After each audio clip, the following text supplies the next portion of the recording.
ಸ್ತೋತ್ರ ಸ್ವಾಮಿ.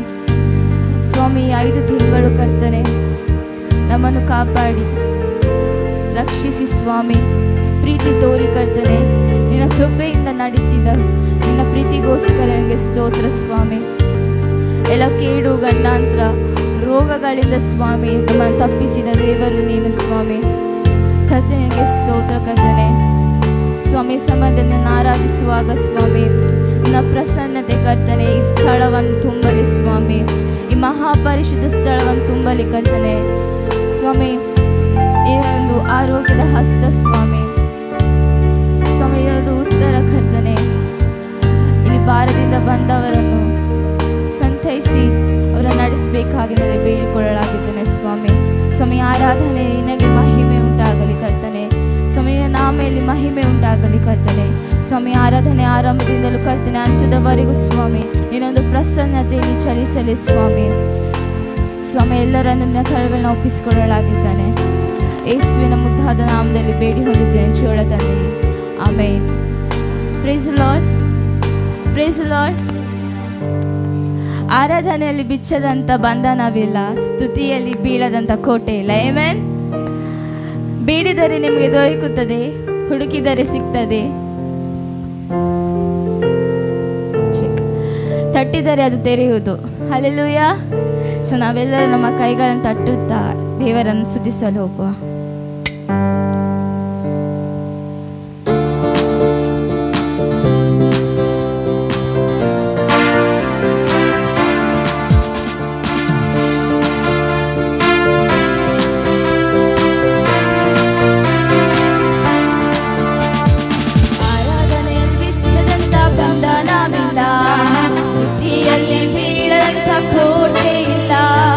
ಪ್ರಾರ್ಥನೆಯಲ್ಲಿ ಆಗುವಂಥ ಕಾರ್ಯವಿಲ್ಲ, ನೀ ನಂಬಿದರೆ ನಡೆಯದ ಅದ್ಭುತವಿಲ್ಲ.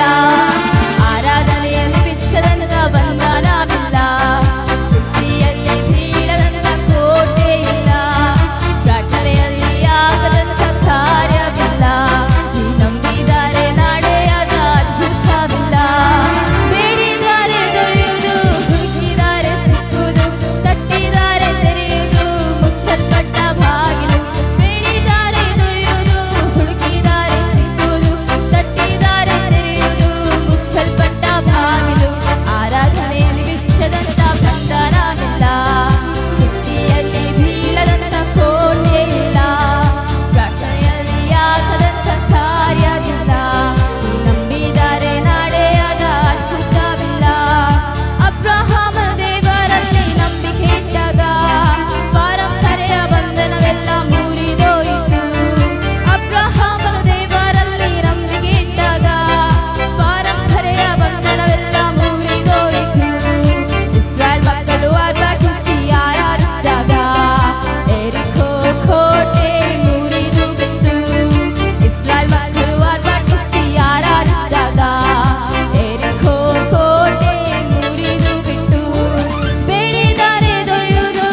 ಸ್ಥಳ ಬಿಟ್ಟರು, ಬೆಟ್ಟಗಳು ಸ್ಥಳ ಬಿಟ್ಟರು, ಗುಡ್ಡಗಳದು ಕದಲಿದ್ದರು. ಆದರೆ ದೇವರ ಕೃಪೆ, ದೇವರ ದಯೆ ಅದು ನಮ್ಮ ಬಾಳನ್ನು ಯಾವಾಗ ಸಹ ಬಿಟ್ಟು ಹೋಗುದಿಲ್ಲ. ಆಮೆನ್. ಅದನ್ನು ಅಷ್ಟು ಒಳ್ಳೆ ದೇವರಾಗಿದ್ದಾರೆ.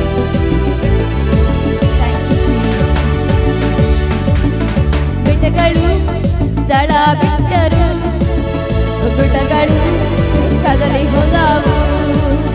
ಬೆಟ್ಟಗಳು ಸ್ಥಳ ಬಿಟ್ಟರು, ಗುಡ್ಡಗಳು ಕದಲಿ ಹೋದವು. ಅವರ ಕೃಪೆ ಅವರದೇ ಮಾರ್ಪಡದು ನನ್ನ ಬಾಳಲಿ. ಅವರ ಕೃಪೆ ಅವರದೇ ಮಾರ್ಪಡದು ನನ್ನ ಬಾಳಲಿ. ಬೆಟ್ಟಗಳು ಸ್ಥಳ ಬಿಟ್ಟರು, ಗುಡ್ಡಗಳು ಕದಲಿ ಹೋದವು. ಬೆಟ್ಟಗಳು ಸ್ಥಳ ಬಿಟ್ಟರು, ಗುಡ್ಡಗಳು ಕದಲಿ ಹೋದವು. ಅವರ ಕೃಪೆ ಅವರದೇ ಮಾರ್ಪಡದು ನನ್ನ ಬಾಳಲಿ.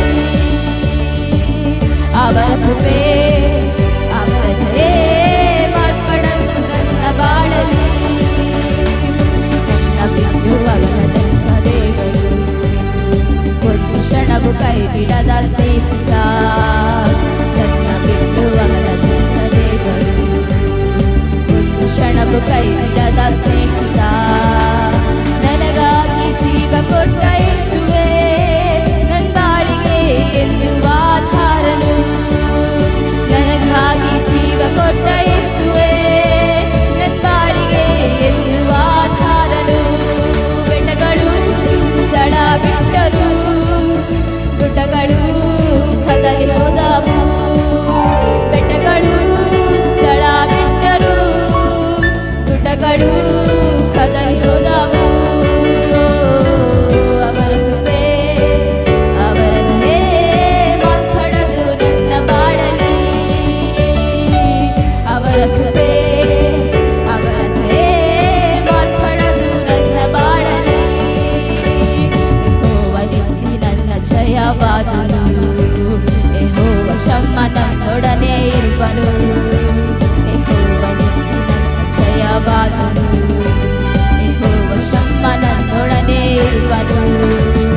ನನ್ನ ಬಾಳ ನಂಬಿಕೆಯಾದನು, ನನ್ನ ಬಾಳಿಗೆ ಎನ್ನುವ ಆಧಾರನು. ನನ್ನ ಬಾಳ ನಂಬಿಕೆಯಾದನು, ನನ್ನ ಬಾಳಿಗೆ ಎನ್ನುವ ಆಧಾರನು. ಬೆಟ್ಟಗಳು ಸ್ಥಳ ಬಿಟ್ಟರು, ಗುಡ್ಡಗಳು ಕದಲಿ ಹೋದವು.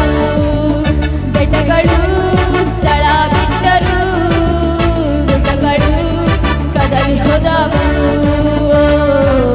ಅವರ ಕೃಪೆ ಅವರ ದಯೆ ಮಾರ್ಪಡದು ನನ್ನ ಬಾಳಲಿ.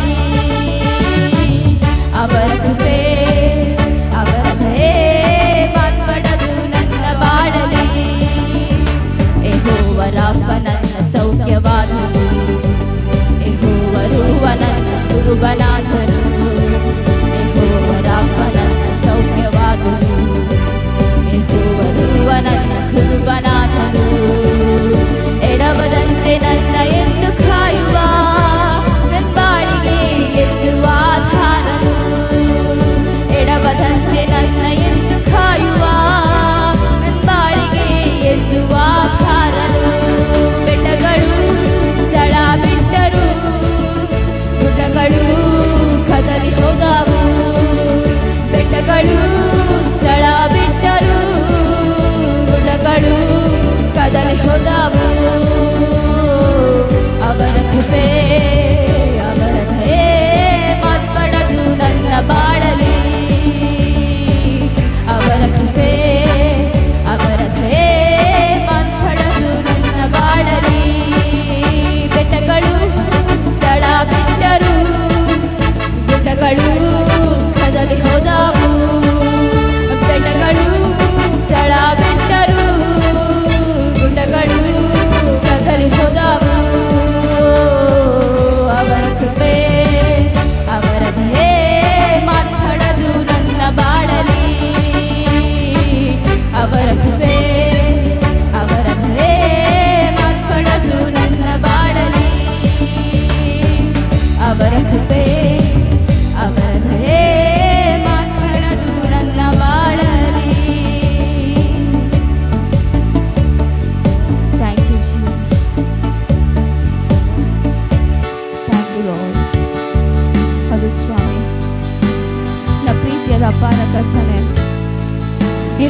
ನಮಗೆ ಅದನ್ನು ವರ್ಣಿಸಲು ಅಸಾಧ್ಯ ಸ್ವಾಮಿ. ಸ್ವಾಮಿ, ನಮಗಾಗಿ ಜೀವ ಕೊಟ್ಟ ದೇವರೇ ನಿನಗೆ ಸ್ತೋತ್ರ. ಹೌದು ಕರ್ತನೆ, ನನ್ನ ಪ್ರಾಣ ಸ್ನೇಹಿತನೇ, ನೀನೆಷ್ಟು ಒಳ್ಳೆಯವರಪ್ಪ ಸ್ವಾಮಿ. ನೀವಿದ್ದರೆ ನಮಗೆ ಸಾಕು ಕರ್ತನೆ. ನಾವು ಪ್ರತಿದಿನವೂ ನೀನು ನಡೆಸುವ ದೇವರಾಗಿದ್ದಿ. ಪ್ರತಿ ಕ್ಷಣವೂ ನಮ್ಮೊಂದಿಗಿರುವ ದೇವ ನೀನಾಗಿದೆ. ನಿನಗೆ ಸ್ತೋತ್ರ ಕರ್ತನೆ. ಈ ಸಮಯದಲ್ಲಿ ಆರಾಧಿಸುವಾಗ ಸ್ವಾಮಿ ಕರ್ತನೆ, ನೀವು ನಮ್ಮನ್ನು ನಡೆಸು ಸ್ವಾಮಿ. ಹೌದು ಕರ್ತನೆ, ನನ್ನ ಕಾರ್ಯಲ್ಲಿ ನಡೆಯಲಿ ಸ್ವಾಮಿ. Thank you Jesus. ತಂದೆ ದೇವಾ, ತಂದೆ ದೇವಾ, ನನ್ನ ಸರ್ವ ನೀನಯ್ಯ. ನೀನಿದ್ದರೆ ನನಗೆ ಸಾಕು. ತಂದೆ ದೇವಾ, ತಂದೆ ದೇವಾ, ನನ್ನ ಸರ್ವ ನೀನಯ್ಯ. ನೀನಿದ್ದರೆ ನನಗೆ ಸಾಕು. ನನ್ನ ಪ್ರಿಯನೇ, ನನ್ನ ಪ್ರಾಣವೇ, ನಿನ್ನ ಆರಾಧಿಸುವೆ. ನನ್ನ ಜೀವವೇ, ನನ್ನ ಸ್ನೇಹವೇ, ನಿನ್ನ ಆರಾಧಿಸುವೆ. ನನ್ನ ಪ್ರಿಯ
इस समय में तू ही दिलासा, साथ रहेगा तू सदा।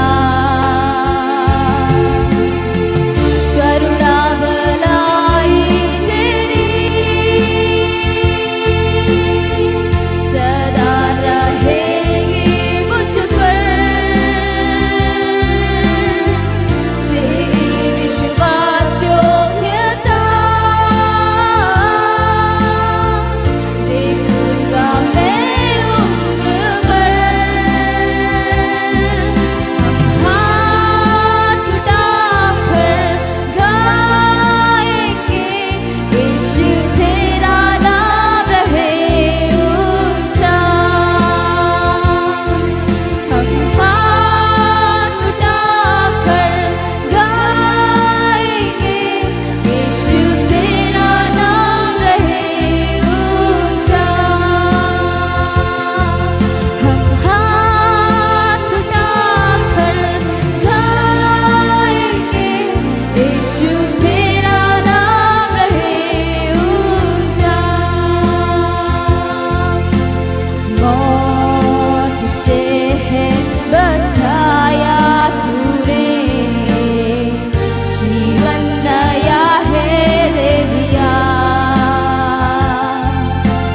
नाम लेकर पुकारा मुझे, महिमा से मुझको भर दिया।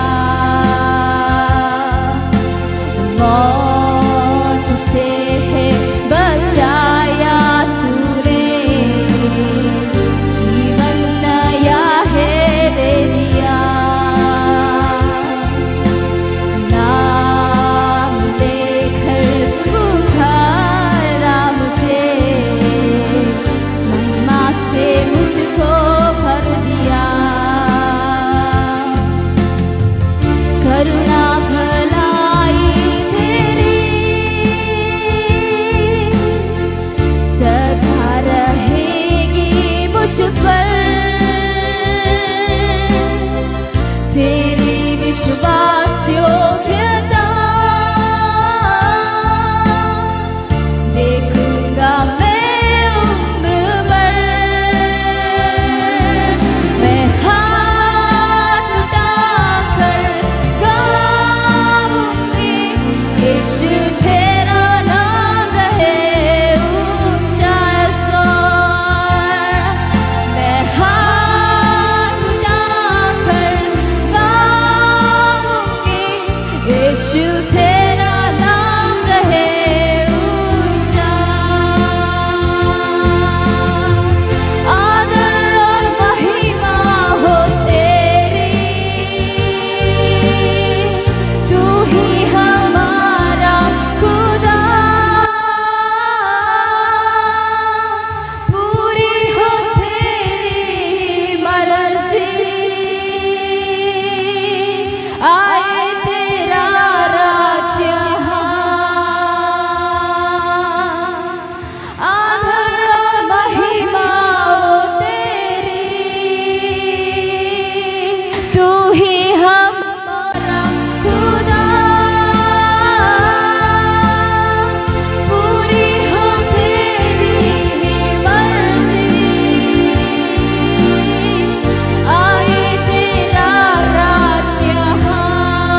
ಮಹಿಮೆ ಆಗಲಿಪ್ಪ. ನಿನ್ನನ್ನು ಕೊಂಡಾಡ್ತೇವೆ ಸ್ವಾಮಿ, ನಿನ್ನನ್ನು ಆರಾಧಿಸಿ ಸ್ತುತಿಸ್ತೇವೆ ದೇವರೇ. ನೀನು ಒಳ್ಳೆಯವನು, ನೀನು ನಂಬಿಗಸ್ತನಾಗಿದ್ದಿ ಸ್ವಾಮಿ.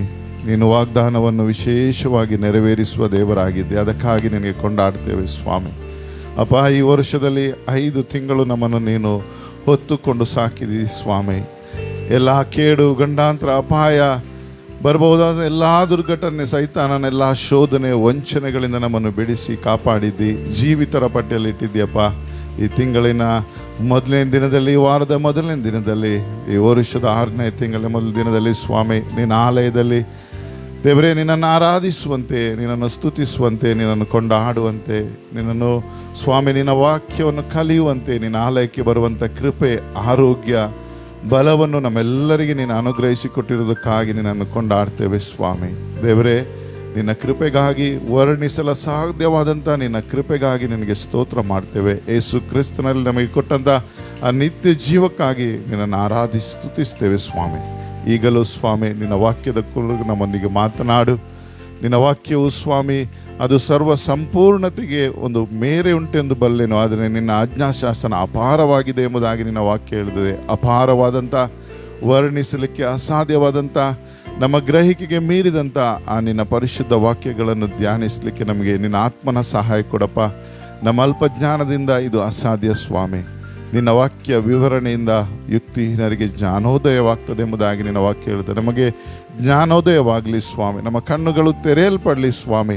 ಆಗ ನಿನ್ನ ಧರ್ಮಶಾಸ್ತ್ರ ಅದ್ಭುತಗಳನ್ನು ಕಂಡುಕೊಂಡು ನಿನ್ನನ್ನೇ ಇದರಲ್ಲಿ ಕಾಣಲಿಕ್ಕಾಗುವಂತೆ ಸಹಾಯ ಮಾಡು. ವಾಕ್ಯವಾಗಿರುವ ನಿನ್ನನ್ನು ನಾವು ನಿನ್ನ ವಾಕ್ಯದಲ್ಲಿ ಗಮನಿಸಲಿಕ್ಕಾಗುವಂತೆ, ನಿನ್ನ ವಾಕ್ಯವನ್ನು ಗಮನಿಸಿ ನಡಲಿಕ್ಕಾಗುವಂತೆ ಸಹಾಯ ಮಾಡು. ನಮ್ಮ ಈ ಲೋಕದ ಪ್ರಯಾಣ ಜೀವಿತಕ್ಕೆ ಸ್ವಾಮಿ ನಿನ್ನ ವಾಕ್ಯ ನಮ್ಮ ಕಾಲಿಗೆ ದೀಪ, ದಾರಿಗೆ ಬೆಳಕಾಗಿ ಅದನ್ನು ನಡೆಸಿಕೊಂಡು ಹೋಗ್ಲಿಕ್ಕೆ ಸಹಾಯ ಮಾಡಪ್ಪ.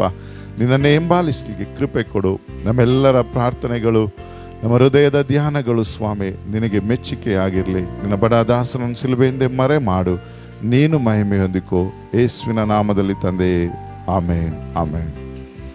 ಸಭೆ ಹೃದಯ ಮಾಡಿ ಕೂತ್ಕೊಳ್ಳಿ.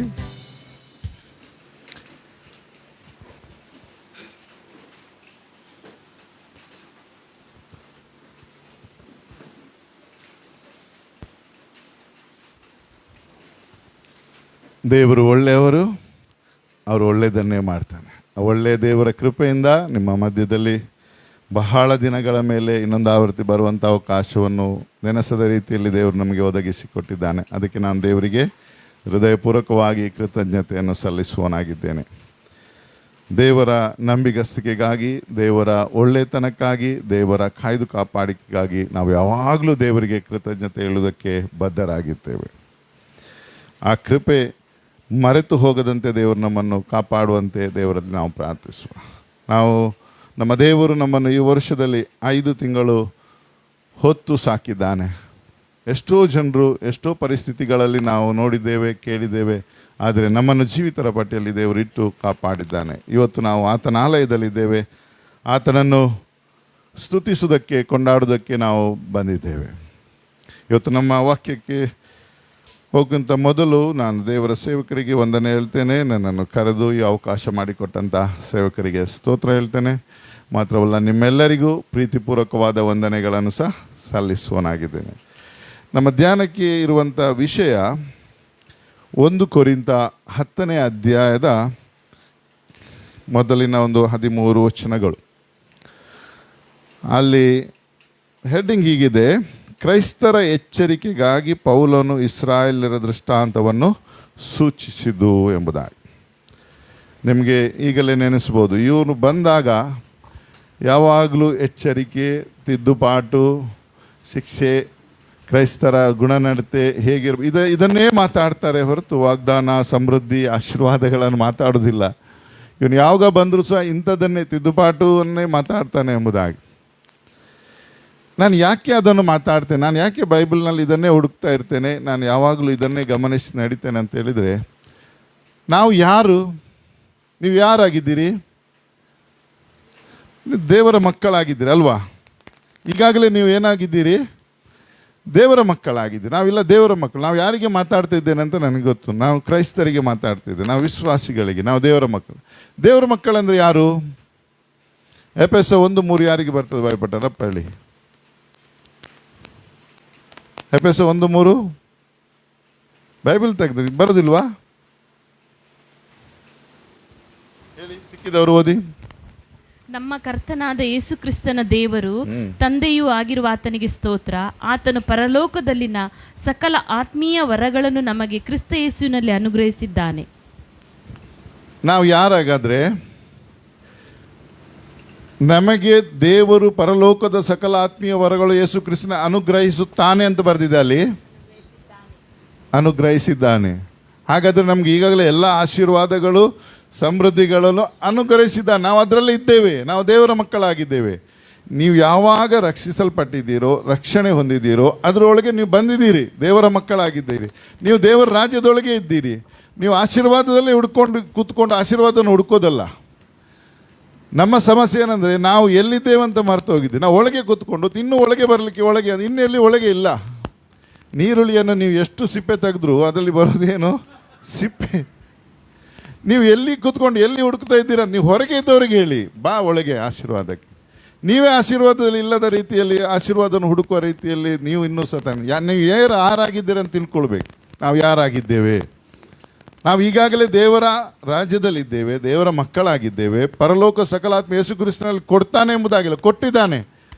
ಕೊಟ್ಟದನ್ನು ನಾವು ಅನುಭವಿಸ್ತಾ ಇದ್ದೇವೆ, ಅನುಭವಿಸಬೇಕು. ಅದನ್ನು ನಾವು ಹೇಗೆ ಅಂತ ಪಡ್ಕೊಳ್ಬೇಕು. ಮತ್ತೆ ಅದರಿಂದ ಹೊರಗೆ ಹೋಗದಾಗೆ, ಸೈತಾನನು ನಿಮ್ಮನ್ನು ವಂಚಿಸಿ ಒಬ್ಬನನ್ನಾದರೂ ನಾಶಪಡಿಸಿದಾಗೆ ಎಚ್ಚರಿಕೆಯಾಗಿರಬೇಕು. ಸೈತಾನ ಏನು ಮಾಡ್ತಾನೆ? ಈಗ ನೀವು ಹೊರಗೆ ಹೋಗುವ ಹಾಗೆ ಮಾಡ್ತಾನೆ. ಅದಕ್ಕೆ ಬೈಬಲಲ್ಲಿ ನೀವು ಪತ್ರಿಕೆ ಸ್ವಾರ್ಥ ಎಚ್ಚರಿಕೆಯಲ್ಲಿ ಓದಬೇಕೇನಂತ ಹೇಳಿದೆ, ನಾವು ಅದರಿಂದ ಹೊರಗೆ ಹೋಗೋದ ಹಾಗೆ, ಅದನ್ನು ತಪ್ಪಿಸಿಕೊಳ್ಳದಂತೆ, ಅದನ್ನು ನಮ್ಮ ಕೈಯಿಂದ ಜಾರಿ ಹೋಗದಂತೆ ನಾವು ನೋಡ್ಕೊಳ್ಬೇಕು. ನಾವು ಆಶೀರ್ವಾದ ನಮಗೆ ಕೊಟ್ಟಿದ್ದಾನೆ, ವರಗಳನ್ನು ಕೊಟ್ಟಿದ್ದಾನೆ, ಸಮೃದ್ಧಿಯನ್ನು ಕೊಟ್ಟಿದ್ದಾನೆ. ಅದರಿಂದ ನಾವು ಹೊರಗೆ ಹೋಗಬಾರ್ದು, ಅದನ್ನು ನಾವು ಹಾಳು ಮಾಡಿಕೊಳ್ಬಾರ್ದು.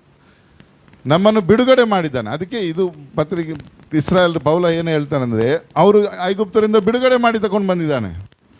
ಆದರೆ ಅವರಿಗೆ ಏನೋ ತಾವು ಬಿಡುಗಡೆ ಆದದ್ದು ಗೊತ್ತೇ ಇಲ್ಲ ಎಷ್ಟೋ ಜನರು. ಆದರೆ ಬಿಡುಗಡೆ ಆದ ಅವರಿಗೆ ಪ್ರಯೋಜನವೇ ಆಗಲಿಲ್ಲ. ಅವ್ರು ಇನ್ನೂ ಬಿಡುಗಡೆಯಲ್ಲಿದ್ದಾಗಿದ್ರು, ಮತ್ತು ಆಶೀರ್ವಾದದಿಂದ ಅವ್ರು ಹೊರಗೆ ಹೋದರು. ಅದನ್ನು ನಾವು ಎಚ್ಚರಿಕೆಗೊಂಡು ನಾವು ಇನ್ನೂ ಹೊರಗೆ ಹೋಗಬಾರ್ದು. ನಾವು ತಿರುಗಿ ಏನು ಮಾಡಬಾರ್ದು? ಹಿಂದೆ ಹೊರಗೆ ಕಾಲಿಡಬಾರ್ದು. ಇದು ಕ್ರೈಸ್ತರಿಗೆ ನಿಜವಾದ ಬೇಕು. ನೀವು ಇಡೀ ಪತ್ರಿಕೆಯಲ್ಲಿ ನೋಡಿ, ಕ್ರೈಸ್ತರ ಎಚ್ಚರಿಕೆ, ಅನ್ಯರ ನಡತೆಯಂತೆ ನಡೆದುಕೊಳ್ಳದೆ, ಪೂರ್ವ ಸ್ವಭಾವವನ್ನು ವಿಸರ್ಜಿಸಿ ಬಿಡ್ರಿ, ಹಳೆಯ ಸ್ವಭಾವವನ್ನು ತೆಗೆದು ಬಿಡ್ರಿ. ನಾವು ಹಳೆಯ ಸ್ವಭಾವದಲ್ಲಿ ಇರಬಾರ್ದು. ಒಳಗೆ ಬಂದ ಮೇಲೆ ಹೊಸದಾಗಿರ್ಬೇಕು.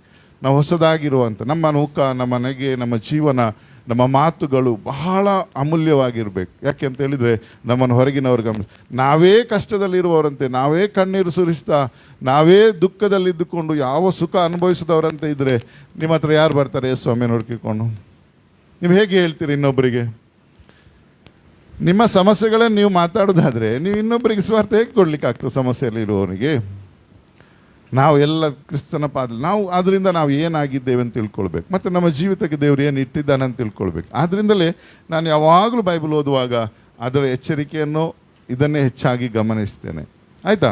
ಇವತ್ತು ನಾವು ಇದನ್ನು ಓದಿಕೊಳ್ಳೋದಾದರೆ ಯಾರು ಓದಿಕೊಳ್ಳಿ, ಒಂದು 13 ವಚನ ತನಕ. ಸಹೋದರರೇ, ಮುಂದಿನ ಸಂಗತಿಯಲ್ಲಿ ನೀವು ಲಕ್ಷ್ಯವಿಡಬೇಕೆಂದು ನಾನು ಅಪೇಕ್ಷಿಸುತ್ತೇನೆ. ಅದೇನೆಂದರೆ, ನಮ್ಮ ಪಿತೃಗಳೆಲ್ಲರೂ ಮೇಘದ ನೆರಳಿನಲ್ಲಿದ್ದರು. ಅವರೆಲ್ಲರೂ ಸಮುದ್ರವನ್ನು ದಾಟಿ ಹೋದರು. ಅವರೆಲ್ಲರೂ ಮೋಶೆಯ ಶಿಷ್ಯರಾಗುವುದಕ್ಕಾಗಿ ಮೇಘದಲ್ಲಿಯೂ ಸಮುದ್ರದಲ್ಲಿಯೂ ದೀಕ್ಷಾಸ್ನಾನವನ್ನು ಹೊಂದಿದರು. ಅವರೆಲ್ಲರೂ ದೈವಿಕವಾದ ಒಂದೇ ಆಹಾರವನ್ನು ತಿಂದರು.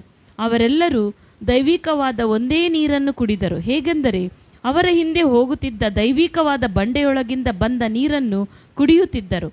ಆ ಬಂಡೆ ಕ್ರಿಸ್ತನೇ. ಆದರೂ ಅವರೊಳಗೆ ಬಹುಮಂದಿಯ ವಿಷಯದಲ್ಲಿ ದೇವರು ಸಂತೋಷಿಸಲಿಲ್ಲ. ಅವರ ಅಡವಿಯಲ್ಲಿ ಸಂಹರಿಸಲ್ಪಟ್ಟರೆಂದು ಬರೆದದೇ ಅಷ್ಟೇ.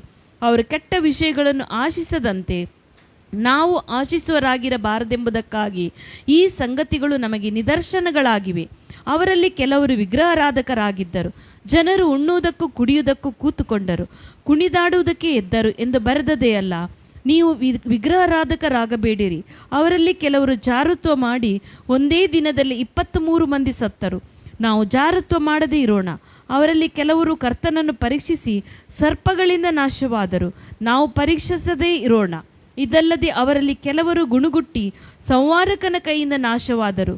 ನೀವು ಗುಣುಗುಟ್ಟಬೇಡಿರಿ. ಅವರಿಗೆ ಸಂಭವಿಸಿದ ಈ ಸಂಗತಿಗಳು ನಿದರ್ಶನ ರೂಪವಾಗಿವೆ ಮತ್ತು ಯುಗಾಂತಕ್ಕೆ ಬಂದಿರುವವರಾದ ನಮಗೆ ಬುದ್ಧಿವಾದಗಳಾಗಿ ಬರೆದವೆ.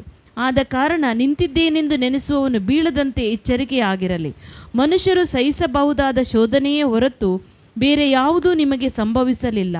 ದೇವರು ನಂಬಿಗಸ್ತನು.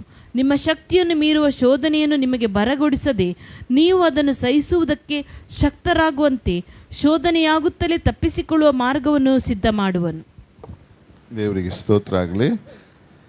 ಇಲ್ಲಿ ಅವನು ಹೇಳ್ತಾನೆ, ಅವನು ಹೇಗೆ ಅವರು ಆರಿಸಲ್ಪಟ್ಟಿದ್ದಾರೆ, ಅವರು ಹೇಗೆ ದೀಕ್ಷಾಸ್ಥಾನ ಹೊಂದು ದೇವರ ಮಕ್ಕಳ ಐಕ್ಯತೆಗೆ ಸೇರಿದ್ದಾರೆ, ಅವರು ದೇವರೊಟ್ಟಿಗೆ ಹೇಗೆ ಅನ್ಯೋನ್ಯತೆ ಇದ್ದರು, ಮೋಸೆಯ ಶಿಷ್ಯರಾಗೋದಕ್ಕೆ ಹೇಗೆ ಕರೆಯಲ್ಪಟ್ಟರು ಎಂಬುದು. ಅದೇ ರೀತಿಯಲ್ಲಿ ದೇವರ ಮಕ್ಕಳಾಗುವುದಕ್ಕೆ ನಮ್ಮನ್ನು ಸಹ ದೇವರು ಆರಿಸಿಕೊಂಡು ತನ್ನ ಪರಿಶುದ್ಧವಾದಂಥ ಕೃಪೆಯಿಂದ ನಾವೆಲ್ಲರೂ ದೀಕ್ಷಾಸ್ಥಾನದ ಮೂಲಕ ಆತನ ಮಕ್ಕಳಾಗಿದ್ದೇವೆ. ಆತನ ದೇಹ ರಕ್ತದ ಪಾಲುಗಳನ್ನು ಆತನೊಂದಿಗೆ ನಾವು ಕ್ರಿಸ್ತನೊಂದಿಗೆ ಅನ್ಯೋನ್ಯತೆಯಲ್ಲಿದ್ದಾರೆ. ಹೇಗೆ ಇಸ್ರಾಯೇಲ್ಯರು ಆ ನೀರಿನೊಂದಿಗೆ ಈ ಕ್ರಿಸ್ತನೊಂದಿಗೆ ಅನ್ಯೋನ್ಯ ಆಗಿದ್ರು, ನಾವು ಸಹ ದೇವರೊಟ್ಟಿಗೆ ಅನ್ಯೋನ್ಯವಾಗಿ ನಾವು ನಡೆದುಕೊಳ್ತೀವಿ. ಆದರೆ ಇಲ್ಲಿ ಬೈಬಲ್ ಏನು ಹೇಳ್ತದೆ ಅಂತ ಹೇಳಿದರೆ, ಆದರೆ ದೇವರು ಅವರ ಎಲ್ಲರ ಜನರು ಬಹಳಷ್ಟು ಜನರು ಅವರ ಮಧ್ಯದಲ್ಲಿರುವ ಜನರಿಂದ ದೇವರೇನು ಮಾಡಲಿಲ್ಲ ಅಂತೆ, ಸಂತೋಷ ಪಡಲಿಲ್ಲ. ವಿಶ್ವಾಸಿಗಳಲ್ಲಿ ದೇವರು ಸಂತೋಷ ಪಡದೇ ಇರುವಂಥದ್ದು ಬಹಳ. ದೇವರು ಅನ್ಯೋನ್ಯತೆ ಕರೆದಿದ್ದಾನೆ, ಅದಕ್ಕೆ ಬೇಕಾದದ್ದು ಎಲ್ಲವನ್ನು ಮಾಡಿದ್ದಾನೆ. ಆದರೂ ಆತನಲ್ಲಿ ದೇವರು ಸಂತೋಷ. ಕಾರಣ ಯಾಕೆ ಅಂತ ಹೇಳಿದರೆ, ಅವರು ಕೆಲವು ದೇವರಿಗೆ ವಿರೋಧವಾದಂಥ ಸಂಗತಿಗಳನ್ನು ಮಾಡಿದರು. ಇಲ್ಲಿ ಬರೆದಿದೆ, ಅವರಿಗೆ ಸಂಭವಿಸಿದ್ದು ನಮಗೆ ನಿದರ್ಶನ ರೂಪವಾಗಿ ಬರೆದಿದೆ ಅಂತ. ಹಳೆ ಒಡಂಬಡಿಕೆ ಕೆಲವರು ವಿಶ್ವಾಸಿಗಳು ಓದೋದಿಲ್ಲ. ಹಳೆ ಒಡಂಬಡಿಕೆ ನಮಗೆಲ್ಲ ಅಂತ ಹೇಳ್ತಾರೆ. ಬೈಬಲ್ಲು ನಿಮಗೆ ಹೊಸ ಒಡಂಬಡಿಕೆ ಅರ್ಥ ಆಗಬೇಕಾದ್ರೆ ನೀವು ಹಳೆ ಒಡಂಬಡಿಕೆ ಓದಲೇಬೇಕು. ರೋಮಾಪುರ 15:4 ನೋಡಿ. ಪೂರ್ವದಲ್ಲಿ ಬರೆದದ್ದೆಲ್ಲ ನಮ್ಮನ್ನು ಉಪದೇಶಿಸುವುದಕ್ಕೂ. ರೋಮಾಪುರ 15:4.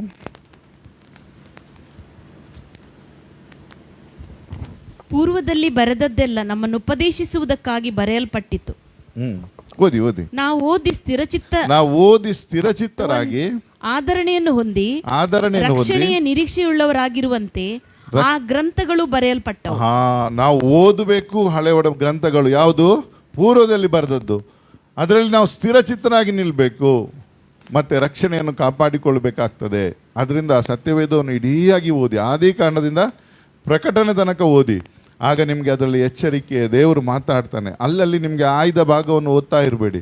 ನೀವು ಓದಿ ನಿಮಗೆ ಇಷ್ಟವಾದದ್ದನ್ನು, ಆದರೆ ಕ್ರಮವಾಗಿ ಓದಲಿಕ್ಕೆ ನೀವು ಎಷ್ಟು ದಿನ ಆದರೂ ಪರವಾಗಿಲ್ಲ, ಆದರೆ ನೀವು ಕ್ರಮವಾಗಿ ಓದ್ತಾ ಇರಿ. ಆಗ ದೇವರು ಅಲ್ಲಲ್ಲಿ ನಿಮ್ಮೊಟ್ಟಿಗೆ ಮಾತಾಡ್ತಾರೆ. ಎಲ್ಲವೂ ನಮ್ಮ ಅನುದಿನದ ಆಹಾರಕ್ಕೋಸ್ಕರ ಬರೆದಿದ್ದಾನೆ. ಪ್ರತಿಯೊಂದು ನಮ್ಮ ಎಚ್ಚರಿಕೆಗಾಗಿ ಬರೆದಿದೆ. ಯಾವುದು ಸುಮ್ಮನೆ ಬೈಬಲ್ನಲ್ಲಿ ಬರೆದಿದೆ. ಒಬ್ಬ ದೊಡ್ಡ ವಿಶ್ವಾಸಿಯ ಬೀಳುವಿಕೆಯನ್ನು ಬೈಬಲ್ ಯಾಕೆ ಬರೆದಿದೆ ಅಂತ ನಾವು ನೆನೆಸ್ಬೋದು. ದಾವಿದ ವ್ಯಭಿಚಾರ ಮಾಡಿದ, ಕೊಲೆ ಮಾಡಿ, ಅದನ್ನು ಯಾಕೆ ಬರಿಬೇಕಾಗಿತ್ತು ಅಲ್ವಾ? ಅಬ್ರಹಮ ತಪ್ಪು ಮಾಡಿದ, ಹೆಂಡತಿಯನ್ನು ತಂಗಿ ಅಂತ ಹೇಳಿದ, ಯಾಕೆ ಬರಿಬೇಕಿತ್ತು? ಯಾಕೆ ಬರೆದಿದ್ದು? ಅಂಥ ದೊಡ್ಡ ಪ್ರವಾದಿಗಳ ವಿಷಯದಲ್ಲಿ ಯಾಕೆ ಅಂತ ಅವರ ವೀಕ್ನೆಸ್ ಎಲ್ಲ ಬರಿಬೇಕಾಗಿದ್ದಾರೆ ಅಂತ ಹೇಳಿದರೆ ನಮ್ಮ ಎಚ್ಚರಿಕೆಗಾಗಿ ಬರೆದಿದೆ. ಎಷ್ಟು ದೊಡ್ಡ, ಇಲ್ಲಿ ನಾವು ಓದಿದ್ದೇವೆ ಆಗ ಕೊರಿಂಥದಲ್ಲಿ, ನಿಂತಿದ್ದೇನೆಂದು ನೆನೆಸಿದವನು ಬೀಳದಂತೆ ಎಚ್ಚರ ಇರಲಿ. ನಾನು ಈಗ ಸರಿ ಇದ್ದೇನೆ, ನಾನು ಬಲಿಷ್ಠ, ನಾನು ನಂಬಿಕೆ ಆಗಲಿದ್ದೇನೆ, ನಾನು ಭಾಳ ಫೈತಲ್ಲಿದ್ದೇನೆ, ನಿಮ್ಮಾಗೆ ಅಲ್ಲ, ನಾನು ಹೋಗುವ ಸಭೆ ಬೇರೆ ಇಲ್ಲ. ಎಚ್ಚರಿಕೆ ವಹಿಸ್ಬೇಕು. ಮೋಸೆ ಬಿದ್ದಿದ್ದಾನೆ. ಮೋಸೆ ಬಹಳ ಸಾತ್ವಿಕ ಮನುಷ್ಯ, ಆದರೆ ಅವನು ಕೋಪ ಮಾಡಲಿಲ್ವಾ? ಕೋಪ ಮಾಡಿದ್ರಿಂದ ಅವನಿಗೆ ಇಸ್ರಾಯೇಲ್ ದೇಶಕ್ಕೆ ಹೋಗ್ಲಿಕ್ಕೆ, ಯೋರ್ದನ್ ಹೊಳೆಯನ್ನು ದಾಟಲಿಕ್ಕೆ ದೇವರು ಬಿಡಲಿಲ್ಲ. ಯಾಕೆಂತೇಳಿ ಈ ಲೋಕದಲ್ಲಿ ಯಾರೂ ಸ್ಥಿರವಲ್ಲ. ಕೊನೆ ತನಕ ನಾವು ನಂಬಿಕೆ, ಅದಕ್ಕೆ ಇಲ್ಲಿ ಕೊನೆ ತನಕ ತಾಳುವವನು ರಕ್ಷಣೆ ಒಂದು ಅನ್ನೋದಾಗಿ ಸ್ವಾಮಿ. ಕೊನೆ ತನಕ ನಮಗೆ ಈ ಲೋಕದಲ್ಲಿ ಹೋರಾಟ ಇದೆ. ಅದಕ್ಕೋಸ್ಕರ ಬೈಬಲ್ ಬರೆದಿದೆ. ಅದಕ್ಕೋಸ್ಕರ ಪ್ರತಿಯೊಂದನ್ನು ಚಾಚುದು ಅವಲ್ಲಿ ಏನು ನಡೆದಿದೆ ಅದನ್ನು ಬರೆದಿದೆ. ಯಾಕೆಂದರೆ ನಾವು ಎಚ್ಚರಿಕೆ ಹೊಂದಬೇಕು, ಸ್ಥಿರಚಿತ್ತರಾಗಿರಬೇಕು, ರಕ್ಷಣೆಯನ್ನು ಕಾಪಾಡಿಕೊಳ್ಬೇಕು ಎಂಬುದಾಗಿಯೇ ಬರೆದಿದೆ ಹೊರತು ಒಬ್ಬರನ್ನು ದೂಷಿಸಲಿಕ್ಕೆ ಅವನು ತಪ್ಪು ಮಾಡಿದ, ಇವನು ತಪ್ಪು ಮಾಡಿದ ಅಂತ ಬರೀಲಿಲ್ಲ. ಯಾಕೆ ಬರೆದಿದೆ ಅಂತೇಳಿ ನಮ್ಮನ್ನು ಎಚ್ಚರಿಕೆ. ನೋಡಿ, ಸೊಲೊಮೋನ ದೇವಾಲಯ ಕಟ್ಟಿದ ಅಂತೇಳಿ ನಾವು ಯಾವಾಗಲೂ ಹೇಳ್ತೇವೆ. ಸೊಲೊಮೋನ ಭೂತಗಳಿಗೆ ಗುಡಿ ಕಟ್ಟಿದವನು ಅವನೇ. ಅದನ್ನು ಸಹ ಬರೆದಿದೆ. ಬರಿಬೇಕಿತ್ತು ಅದು. ಯೆರೂಸಲೇಮಿನ ಪೂರ್ವಕ್ಕೆ ಉತ್ತರಕ್ಕೆ 2 ಗುಡಿಗಳನ್ನು ಕಟ್ತಾನೆ ಹೆಂಡತಿಗೆ ಮಕ್ಕಳಿಗೆ. ಯಾಕೆ ಅಂತ ಹೇಳಿದರೆ ಸೊಲೊಮೋನ ಸಹ ಎಷ್ಟು ಜ್ಞಾನಿ ಆದರೂ ಬಲಿಷ್ಠನಲ್ಲ, ಅವನು ಬಿದ್ದು ಹೋಗ್ತಾನೆ. ಹಾಗಾದರೆ ನಾನು ನೀನು ಯಾರು? ಹಾಗಾದ್ರೆ ನಾನು ಬಿದ್ದು ಹೋಗ್ಲಿಕ್ಕಲ್ಲ. ಅದಕ್ಕೆ ಬೈಬಲ್ ಹೇಳ್ತದೆ, ಎಚ್ಚರಿಕೆಯಾಗಿರ್ರಿ. ನಮ್ಮ ಬಲದ ಮೇಲೆ ನಾವು ಆತುಕೊಳ್ಳೋದಲ್ಲ, ದೇವರಾತ್ಮನ ಆತುಕೊಳ್ಬೇಕು, ದೇವರ ವಾಕ್ಯವನ್ನು ಆತುಕೊಳ್ಬೇಕು, ದೇವರ ಮಕ್ಕಳ ಅನ್ಯೋನ್ಯತೆಯಲ್ಲಿ ಇರಬೇಕು. ಇದಕ್ಕೋಸ್ಕರ ಬರೆದಿದೆ. ಅದು ಮತ್ತೆ ನಾವೊಂದು ದೂಷಿಸ್ಲಿಕ್ಕಲ್ಲ. ಇದರಿಂದ ನಾವು ಎಚ್ಚರಿಕೆ ಹೊಂದ್ಕೊಳ್ಬೇಕು. ಇಲ್ಲಿ ಬಹಳಷ್ಟು ಬರೆದ ಮೇಲೆ ದೇವರು ಹೇಳ್ತಾನೆ, ವಾಕ್ಯ ಹೇಳ್ತದೆ, ದೇವರು ಅವರ ಬಹು ಮಂದಿ ವಿಷಯದಲ್ಲಿ ಸಂತೋಷ. ಯಾಕೆ ಸಂತೋಷಲಿಲ್ಲ? ಯಾಕೆ ಅವರನ್ನು ನಾಶ ಮಾಡಿದರು ದೇವರು? ಅಡವಿಯಲ್ಲೇ ಅವರಿಗೆ ಕರ್ಕೊಂಡು ಬಂದದ್ದು ಯಾಕೆ? ಐಗುಪ್ತ ದೇಶದಿಂದ ಕರ್ಕೊಂಡು ಬಂದದ್ದು ಅವರಿಗೆ ಕಾನಾನ್ ದೇಶ, ಹಾಲು ಜೇನು ಹರಿಯುವ ದೇಶ ಕೊಡಲಿಕ್ಕೆ. ಆದರೆ ದೇವರೇನು ಬೇರೆಯವರು ಯಾರು ಕೊಂದ್ರ? ಅವರನ್ನು ವಿರೋಧಿಗಳು ಕೊಂದ್ರ? ಬಿಡಲಿಲ್ಲ ದೇವರು, ಯಾವ ವಿರೋಧಿ ಕೈಗಳು ಬಿಡಲಿಲ್ಲ. ಮತ್ತೆ ಯಾರು ಕೊಂದರು? ದೇವರೇನು ಬೈಬಲ್ ಹೇಳ್ತಾರೆ ಅಡವಿಯಲ್ಲೇ ನಾಶ ಮಾಡಿದ್ನಂತೆ. ಯಾಕೆ? ಅವರು ದೇವರಿಗೆ ವಿರುದ್ಧವಾಗಿ ಪಾಪ ಮಾಡಿದ್ರು. ವಿಶ್ವಾಸಿಗಳಿಗೆ ಯಾರು ಅನ್ಯಾಯ ಮಾಡಲಿಕ್ಕೆ ಆಗೋದಿಲ್ಲ, ಯಾಕೆಂದರೆ ನಮ್ಮ ರಕ್ಷಕನು ಬಹಳ ಬಲಿಷ್ಠನಾದ ದೇವರಾಗಿದ್ದಾನೆ. ಸೈತಾನನಿಗೆ ಏನು ಮಾಡಲಿಕ್ಕೆಲ್ಲ ಜನರಿಗೆ, ಆದರೆ ನಮ್ಮನ್ನು ನಾವೇ ಹಾಳು ಮಾಡ್ಕೊಳ್ಬೋದು. ಅದಕ್ಕೆ ಕೊರಿಂದ ಪೌಲ ಹೇಳ್ತಾನೆ, ನಿಮ್ಮನ್ನು ನೀವೇ ಮೋಸಪಡಿಸಿಕೊಳ್ಳಬೇಡ್ರಿ, ಎಚ್ಚರಿಕೆ. ನಮ್ಮನ್ನು ನಾವು ಮೋಸಪಡಿಸ್ಕೊಂಡು ಏನು ಮಾಡಲಿಕ್ಕೆ ಆಗ್ತದೆ ಅಲ್ವಾ? ನಾವೇ ಆರಿಸಿ ತಂದ ತರಕಾರಿ ಹೊಟ್ಟೆ ಇದ್ದರೆ ಬೆಂಡೆಯಲ್ಲಿ ಮನೆಗೆ ಬಂದು ಬೈಲಿಕ್ಕೆ ಆಗ್ತದೆ. ಎಕ್ಕಿದ್ದು ನಾವಲ್ಲ, ಅಂಗಡಿಯವನು ಎಕ್ಕಿ ಕೊಟ್ಟರೆ ಬೈಬೋದು ಅವನಿಗೆ, ಅಂಗಡಿಯವನಿಗೆ ಸಾಯ್ಬೆ ಮೋಸ ಮಲ್ತೆ ಅಂತ. ಎಕ್ಕಿ ತಂದದ್ದು ನಾವೇ ಅಂದರೆ ನೀನೇ ಈರೆ ಬೆಜಂಬು ಏನಂತ ಹೇಳ್ತಾರೆ. ನಾವೇನು ಮಾಡಲಿ? ಹಾಗೆ ನಮ್ಮದು ನಾವು ತಪ್ಪು ಮಾಡಿದರೆ ಯಾರಿಗೂ ದೂಷಲಿಕ್ಕೆ ಆಗೋದಿಲ್ಲ. ಇಲ್ಲಿ ಬರ್ದಿದೆ ಏನು ಮಾಡಿದರು, ಸ್ವಲ್ಪ ವಿಷಯ ನಾವು ಧ್ಯಾನ ಮಾಡುವ. ಮೊದಲನೇದಾಗಿ ಅವರಲ್ಲಿ ಕೆಲವರು ವಿಗ್ರಹಾರಾಧಕರಾಗಿದ್ದರು. ಅವ್ರು ಏನು ಮಾಡಿದ್ರಂತೆ? ದೇವರು ಆಜ್ಞೆ ಕೊಟ್ಟರು, ನನ್ನನ್ನು ಹೊರತು ಬೇರೆ ದೇವರನ್ನು ನೀವು ಆರಾಧಿಸಬಾರ್ದು. ನಿಮ್ಗೆ ಯಾವ ಭೂಮಿಯ ಮೇಲಾಗಲಿ ಆಕಾಶದ ಕೆಳಗೆ ನೀರಿನಲ್ಲಿ ಯಾವುದರ ವಿಗ್ರಹ ಆದರೂ ಅವ್ರು ಏನು ಮಾಡಿದ್ರು? ವಿಗ್ರಹಾರಾಧಕರಾದರು. ಅವರು ಸ್ವಲ್ಪ ಒಂದು 40 ದಿವಸ ತಡ್ಕೊಳ್ಳಿಕ್ಕೆ ಆಗಲಿಲ್ಲ ಅವರಿಗೆ. 40 ದಿವಸ ಮೋಸ ಬರಲಿಲ್ಲ ಅಂತ ಹೇಳಿದ ಕೂಡಲೇ ಅಷ್ಟರೊಳಗೆ ಅವ್ರು ಏನು ಮಾಡಿದರು? ವಿಗ್ರಹ ಮಾಡಿಕೊಂಡು. ಅವ್ರ ಪೂರ್ವ ಹಳೆ ಸ್ವಭಾವ ಅವರನ್ನು ಅಷ್ಟು ಆಕರ್ಷಿಸ್ತಿತ್ತು. ಅದರೊಳಗೆ ಅವರು ಅಷ್ಟು ಮುಳುಗಿ ಹೋಗಿದ್ರು ಅಂತ ಹೇಳಿದರೆ, ತಾವು ಯಾರು ಎಲ್ಲಿಂದ ಬಂದಿದ್ದೇವೆ, ನಾವು ಹೇಗೆ ಬಿಡುಗಡೆ ಆಗಿದ್ದೇವೆ ಗೊತ್ತಿಲ್ಲ. ಅವ್ರು ಎಲ್ಲಿಂದ, ನೀವು ಮೇಲೆ ಬರೆದದ್ದು ಬಹಳ ಆಳವಾದ ಸಂದೇಶಗಳಿದ್ರಲ್ಲಿ, ತುಂಬ ಡೀಪ್ ಆಗಿ ನಾವು ಸ್ಟಡಿ ಮಾಡುವಂಥದ್ದು. ಅವರು ಸಮುದ್ರದಲ್ಲಿ ಮೇಘದೊಂದಿಗೆ ಮತ್ತು ಸಮುದ್ರದಲ್ಲಿ ಅವರು ದೀಕ್ಷಾಸ್ಥಾನಾಗಿ ಬಂದರು. ಎಂಥ ಒಂದು ಅದ್ಭುತವಾದಂಥ ಒಂದು ಬಿಡುಗಡೆ ಅವರಿಗೆ ಆಗಿತ್ತು. ದೇವರ ಮಕ್ಕಳಿಗೆ ನಮಗೆ ಎಂಥ ಒಂದು ಬಿಡುಗಡೆ ಆಗಿದೆ ಅಂದರೆ, ನಾವು ದೀಕ್ಷಾಸ್ಥಾನದಲ್ಲಿ ಏನಾಗಿದ್ದೇವೆ ಅಂದರೆ, ಕ್ರಿಸ್ತನ ಅಲ್ಲಿ ಸೇರುವುದಕ್ಕಾಗಿ ನೀವು ದೀಕ್ಷಾಸ್ಥಾನ ಹೊಂದಿದ್ದೀರಿ. ಬೈಬಲ್ ಹೇಳ್ತದೆ. ಹೇಗೆ? ಕ್ರಿಸ್ತನು ಸತ್ತು ಹೂಣಲ್ಪಟ್ಟಂತೆ ನಾವು ಹೂಣಲ್ಪಟ್ಟು ತಿರುಗಿ ಎದ್ದು ಬಂದಿದ್ದೇವೆ. ಈಗ ನಾವು ಹೊಸ ಸೃಷ್ಟಿಯಾಗಿದ್ದೇವೆ. ಎಷ್ಟೋ ಬಾರಿ ವಿಶ್ವಾಸಿಗಳ ಸಮಸ್ಯೆ ಅಂದರೆ ಅವರು ಎಲ್ಲ ಆಗಿರ್ತದೆ, ಆದರೆ ಅವರು ಹಳೆ ಸೃಷ್ಟಿಯಲ್ಲೇ ಇರ್ತಾರೆ. ಅವರ ತಲೆಯಲ್ಲಿ ಅದು ಒಳಗೆ ಹೊಕ್ಕಿರೋದೇ ಇಲ್ಲ. ಯಾಕಂದರೆ ಅಲ್ಲಿ ಬೇರೆ ಹುಡುಕಿಗೂ ಅವರು ಆಶಿಸೋದೇ ಬೇರೆ, ಅವ್ರು ಹುಡುಕೋದೇ ಬೇರೆ, ಅವ್ರು ಬಂದ ಉದ್ದೇಶ ಬೇರೆ. ಇದಲ್ಲ ಪ್ರಿಯರೇ, ನಾವು ಇವರು ಮೇಘದಲ್ಲಿ ದೀಕ್ಷಾಸ್ಥಾನ, ಅವ್ರು ಸಂಪೂರ್ಣ ಒಂದು ಹೊಸ ಸೃಷ್ಟಿಯಿಂದ ಹೊರಗೆ ಬಂದರು. ಅವರು ಹೊಸದಾಗಿ ಅವರು ಸೃಷ್ಟಿಸಲ್ಪಟ್ಟರು. ಬಹಳ ಅದ್ಭುತವಾದ ರೀತಿಯಲ್ಲಿ ಅವರಿಗೆ ಬಿಡುಗಡೆ ಆಯಿತು. ದೇವರು ಅಂಥ ಒಂದು ಅದ್ಭುತವನ್ನು ಅಲ್ಲಿ ಕೆಂಪು ಸಮುದ್ರದಲ್ಲಿ ಮಾಡಿದರು. ಅವರಿಗೆ ಸಂಪೂರ್ಣ ಮರಣದಿಂದ ಹೊರಗೆ ಬಂದಾಗೆ, ಸತ್ತು ಹೂಣಲ್ಪಟ್ಟು ಹೇಗೆ ಹೊರಗೆ ಬರ್ತದೆ ಆ ರೀತಿಯಲ್ಲಿ ಅವರು ಪುನರ್ತನದ ರೀತಿಯಲ್ಲಿ ಬಂದರು. ಆದರೆ ಅದನ್ನು ಅವರು ಬೇಗನೆ ಮರೆತು ಹೋಗಿಬಿಟ್ರು. ವಿಶ್ವಾಸಿಗಳ ಹಾಗೆ, ನಮ್ಮ ಹಾಗೆ ನಮಗಾದಂಥ ಹೊಸ ಸೃಷ್ಟಿ, ನೀನು ಹೊಸ ಸೃಷ್ಟಿ, ಪೂರ್ವಸ್ಥಿತಿ ಹೋಗಿ ಎಲ್ಲ ನೂತನವಾಯಿತು, ನಮಗೆ ಗೊತ್ತೇ ಇಲ್ಲ. ನಾವು ನೂತನ ಆಗಲೇ ಇಲ್ಲ ಅಂತೇಳಿ ನಾವು ನೆನೆಸ್ತೇವೆ, ಪುನಃ ಅದೇ ಸ್ವಭಾವದಲ್ಲಿ ಇರ್ತೇವೆ. ಆದರೆ ಇಲ್ಲಿ ಅವರು ವಿಗ್ರಹ ನಾವು ನೆನೆಸ್ಬೋದು. ಈಗ ನಿಮ್ಮಲ್ಲಿ ಕೇಳುವ, ನಾವು ಯಾರು ವಿಗ್ರಹ ಹತ್ರ ಹೋಗೋದಿಲ್ಲ, ವಿಗ್ರಹಗಳಿಗೆ ನಾವು ಯಾರೂ ಹೋಗೋದಿಲ್ಲ. ಆದರೆ ವಿಗ್ರಹ ಅಂದರೆ ಏನು? ಇಲ್ಲಿ ಬೈಬಲ್ ಹೇಳ್ತದೆ, ಕೆಲವು ಖಾಲಿ ಒಂದು ಬಿಂಬವನ್ನು ವಿಗ್ರಹ ಅಂತ ಹೇಳಲಿಕ್ಕೆ ಆಗೋದಿಲ್ಲ. ಬೈಬಲ್ ಹೇಳ್ತದೆ, ನೀವು ಕೊಲೊಸ್ಸೆ 3ನೇ ಅಧ್ಯಾಯದಲ್ಲಿ 5ನೇ ವಚನದಲ್ಲಿ ಕೆಲವು ಹೇಳ್ತದೆ, ಜಾರತ್ವ, ಬಂಡುತನ, ಕಾಮಾಭಿಲಾಷೆ, ವಿಗ್ರಹಾರಾಧನೆಗೆ ಸಮವಾದ ಲೋಭ ಇವುಗಳನ್ನು ವಿಸರ್ಜಿಸಿ ಬಿಡ್ರಿ. ಅಲ್ಲಿ ಏನು ಬರೆದಿದೆ? ವಿಗ್ರಹಾರ. ಎಫೆಸ 5ನೇ ಅಧ್ಯಾಯ ತೆಗಿರಕ, ಎಫೆಸ 5 ಅಲ್ಲಿ ಓದಿ, ಪ್ರಾರಂಭದ 1-2-3 ವಚನಗಳು. ಯಾಕೆಂದರೆ ವಿಶ್ವಾಸಿಗಳು ಎಷ್ಟೋ ಬಾರಿ ಗೊತ್ತಿಲ್ಲದ ರೀತಿಯಲ್ಲಿ ವಿಗ್ರಹಾರಾಧಕರಾಗಿರ್ತಾರೆ. ಜಾರತ್ವ, ಯಾವ ವಿಧವಾದ ಬಂಡುತನ, ದ್ರವ್ಯಾಶೆ ಇವುಗಳ ಸುದ್ದಿಯಾದರೂ ನಿಮ್ಮಲ್ಲಿ ಇರಬಾರದು. ಇವುಗಳಿಗೆ ದೂರವಾಗಿರುವುದೇ ದೇವಜನರಿಗೆ ಯೋಗ್ಯವಾದದ್ದು. ಹೊಲಸು ಮಾತು, ಹುಚ್ಚು ಮಾತು, ಕುಚೋದ್ಯ ಮಾತು ಇವು ಬೇಡ, ಅಯುಕ್ತವಾಗಿವೆ. ಇವುಗಳನ್ನು ಬಿಟ್ಟು ದೇವರಿಗೆ ಉಪಕಾರ ಸ್ತುತಿ ಮಾಡುವುದು ಉತ್ತಮ. ಜಾರರು, ದುರಾಚಾರಿಗಳು, ವಿಗ್ರಹಾರಾಧಕರಂತಿರುವವರು, ರೋಬಿಗಳು, ಇವರಲ್ಲಿ ವಿಗ್ರಹಾರಾಧಕರಂತಿರುವವರು ನೆನಪಿಟ್ಕೊಳ್ಳಿ. ವಿಗ್ರಹಾರಾಧಕರಂತ ಹೇಳಿದ ನೀವು ಕೆಲಸ ವಿಗ್ರಹ ಬಳಿ ನಾವು ಭೂತದಕ್ಕೆ ಮಾಡೋದು ಹೋಗುದಿಲ್ಲ, ದೇವಸ್ಥಾನಕ್ಕೆ ಹೋಗುದಿಲ್ಲ, ವಿಗ್ರಹ ಕೈ ಮುಗಿದಿಲ್ಲ, ನಾಗನದ್ ನೋಡುದಿಲ್ಲ ಅಲ್ಲ. ವಿಗ್ರಹಾರಾಧಕರಂತಿರುವವರು. ಕೊಲೊಸ್ಸೆಯಲ್ಲಿ ಬರೆಯುವ ಲೋಭಿಗಳ ಲೋಭ ಎಂಬಂಥ ವಿಗ್ರಹಾರಾಧನೆ, ಹಣದ ಆಸೆ ಎಂಬಂಥ ವಿಗ್ರಹಾರಾಧನೆ, ಅದಕ್ಕಿಂತಲೂ ಇನ್ನೂ ಬಹಳವಾಗಿ ಬೈಬಲಲ್ಲಿ ಹೇಳ್ತದೆ, ನಮ್ಮನ್ನು ನಾವು ಪ್ರೀತಿ ಮಾಡಿಕೊಳ್ಳುವಂಥದ್ದು ದೇವರಿಗಿಂತ ಹೆಚ್ಚಾಗಿ. ಯೇಸು ಸ್ವಾಮಿ ಮತ್ತಾಯ ನೀವು 10ನೇ ಅಧ್ಯಾಯ ತೆಗೆದು ತಂದೆಯನ್ನಾಗಲಿ ತಾಯಿಯನ್ನಾಗಲಿ ನನಗಿಂತ ಹೆಚ್ಚಾಗಿ ಪ್ರೀತಿ ಮಾಡುವಂಥ. ಕೆಲವರಿಗೆ ತಂದೆ ತಾಯಿ ಅದು ಭಾವನೆಗಳು ಬೇರೆ, ಪ್ರೀತಿ ಬೇರೆ. ಆದರೆ ಸ್ಥಾನ ಕೊಡುವಂಥದ್ರಲ್ಲಿ ನೀನು ಪ್ರಥಮ ಸ್ಥಾನ ದೇವರಿಗೆ ಎಲ್ಲಿ ಕೊಡೋದಿಲ್ಲವೋ, ದೇವರಿಗಿಂತ ಮೊದಲು ನೀನು ಯಾವುದನ್ನಿಟ್ಟು ಅದೆಲ್ಲವೂ ನಿನಗೆ ಒಂದು ವಿಗ್ರಹ ಆಗಿರ್ತದೆ. ಅದು ಹಣ ಆಗಿರ್ಬೋದು, ಸ್ಥಾನ ಆಗಿರ್ಬೋದು, ನಿನ್ನ ಸ್ವಂತ ಶರೀರ ಆಗಿರ್ಬೋದು, ಸೌಂದರ್ಯವಾಗಿರ್ಬೋದು, ನಿನ್ನ ಪ್ರೀತಿ ನಿನ್ನ ಮಕ್ಕಳ ಮೇಲೆ, ತಾಯಿಯ ಮೇಲೆ, ಸಹೋದರ ಮೇಲೆ, ಯಾವುದೇ ಆಗಿರಲಿ, ನಿನಗೆ ಅಲ್ಲಿ ದೇವರು ಅಡ್ಡಿ ಬರೋದಾದರೆ, ಕೆಲವರು ಒಬ್ಬರನ್ನು ಕಳ್ಕೊಂಡು ದೇವರೇ ಇಲ್ಲ. ನಾನೊಂದು ಕಡೆ ಬ್ಯಾನರ್ ನೋಡಿದ್ದೆ, ಮೈಸೂರು ಕಡೆಯಲ್ಲಿ ಎಲ್ಲಿಯೋ ಪುನೀತ್ ರಾಜ್ಕುಮಾರ್ ಸತ್ತೋದಾಗ ಹುಣಸೂರಿನಲ್ಲಿ ಅಂತ ಹೈವೇ ಬದಿಯಲ್ಲಿ ದೊಡ್ಡ ಬ್ಯಾನರ್ ಪುನರ್ತನ ಹಾಕಿ ದೇವರೇ ಏನೇನಿಲ್ಲ ಅಂತ ಕೆಳಗೆ ಹಾಕಿದ್ದಾರೆ ಮುಟ್ಟಾಳರು. ಏನಂತೆ ಅವರಿಗೆ ಅವನ ಮೇಲೆ ಎಷ್ಟು ಅಭಿಮಾನ ಇತ್ತಂದರೆ ಅವನಲ್ಲಿ ದೇವರಿಲ್ಲ ಅಂತ. ಜನರಿಗೆ ದೇವರು ಯಾರಂತಲೇ ಗೊತ್ತಿಲ್ಲ. ಜನರನ್ನು ಎಷ್ಟು ಇನ್ನೊಂದನ್ನು ಯಾವುದು ಎಷ್ಟು ವ್ಯಾಮೋಹ ಇದೆ ಅಂತ ಹೇಳಿದರೆ ಅದು ಭಾಳ ಹಗುರವಾಗಿ ಕಾಣ್ತದೆ, ತಮಾಷೆಯಾಗಿ ಕಾಣ್ತದೆ ನಿಮಗೆ, ಅವ್ರಿಗೆ ಸಹ ಹಾಗೆ ಹೇಳ್ಬೋದು. ಆದರೆ ಅದು ಎಷ್ಟು ಅಪಾಯ, ಅದರಲ್ಲಿ ಎಷ್ಟು ಕೆಟ್ಟದಂತೇಳಿ ನಮಗೆ ಗೊತ್ತಿಲ್ಲ. ನಾವು ಯಾರನ್ನು ಪ್ರೀತಿ ಮಾಡ್ತಿದ್ದೇವೆ, ಯಾರನ್ನು ಗೌರವಿಸ್ತಿದ್ದೇವೆ, ಯಾರನ್ನು ಸನ್ಮಾನಿಸ್ತಿದ್ದೇವೆ, ನಮ್ಮ ಆಸೆ ಆಕಾಂಕ್ಷೆಗಳು ಎಲ್ಲಿದೆ ಎಂಬುದಾಗಿ ಗೊತ್ತಿಲ್ಲದ ರೀತಿಯಲ್ಲಿ ಕೆಲವೊಮ್ಮೆ ಹಾಗೆ ಹೋಗ್ತದೆ. ಲೋಭತನ, ಇದು ಕ್ರೈಸ್ತರಲ್ಲಿ ಸರ್ವಸಾಮಾನ್ಯ ವಿಶ್ವಾಸಿಗಳಲ್ಲಿ ಕಂಡುಬರ್ತದೆ. ಲೋಭತನ ಮತ್ತು ಅತಿಯಾದಂಥ ಈ ಲೋಕದ ಪ್ರೀತಿ, ಇದು ಬಹಳ. ಇಲ್ಲಿ ಜೊತೆಯಲ್ಲಿ ಇನ್ನೊಂದು ಬರೆದಿದೆ, ಏನಂತ ಹೇಳಿದರೆ ವಿಗ್ರಹಾರಾಧಕರಾದರು ಜನರು ಉಣ್ಣುವುದಕ್ಕೂ ಕುಣಿದಾಡುವುದಕ್ಕೂ ಕೂತುಕೊಂಡವರು ಎದ್ದರು ಎಂದು ಬರೆದಿದೆಯಲ್ಲ. ವಿಗ್ರಹಾರಾಧಕರಾದ ಕೂಡಲೇ ಏನಾಗ್ತದೆ, ಇದು ನಿಮಗೆ ಫುಟ್ನೋಟ್ ನೋಡಿದರೆ ನಿಮ್ಗೆ ಗೊತ್ತಾಗ್ತದೆ. ಅರಣ್ಯಕಾಂಡದಲ್ಲಿ ಬರ್ತದೆ, ಅದು 21ನೇ ಅಧ್ಯಾಯ, ಮುಂದೆ ಹೀಗೆ ಅನೇಕ ಬರ್ತದೆ. ನೀವೆಲ್ಲ ಇದಕ್ಕೆ ರೆಫರೆನ್ಸ್ ಬರುವಂಥದ್ದು ನಿಮಗೆ ಇದರಲ್ಲಿ ಹಳೆ ಒಡಂಬಡಿಕೆಯಲ್ಲಿ. ಅಲ್ಲಿ ಏನು ಮಾಡಿದರು ಇಸ್ರಾಯೇಲ್ರು ಅಂತ, ಅವರು ತಿಂದು ಕುಡಿದು ಅವರನ್ನು ಬಿಟ್ಟು ತಮ್ಮ ಸಂತೋಷ. ಬಹಳ ಎಚ್ಚರಿಕೆ ಇಡಬೇಕು. ತಿನ್ನೋದು ಕುಡಿಯೋದು ದೇವರ ರಾಜ್ಯ ಅಲ್ಲ.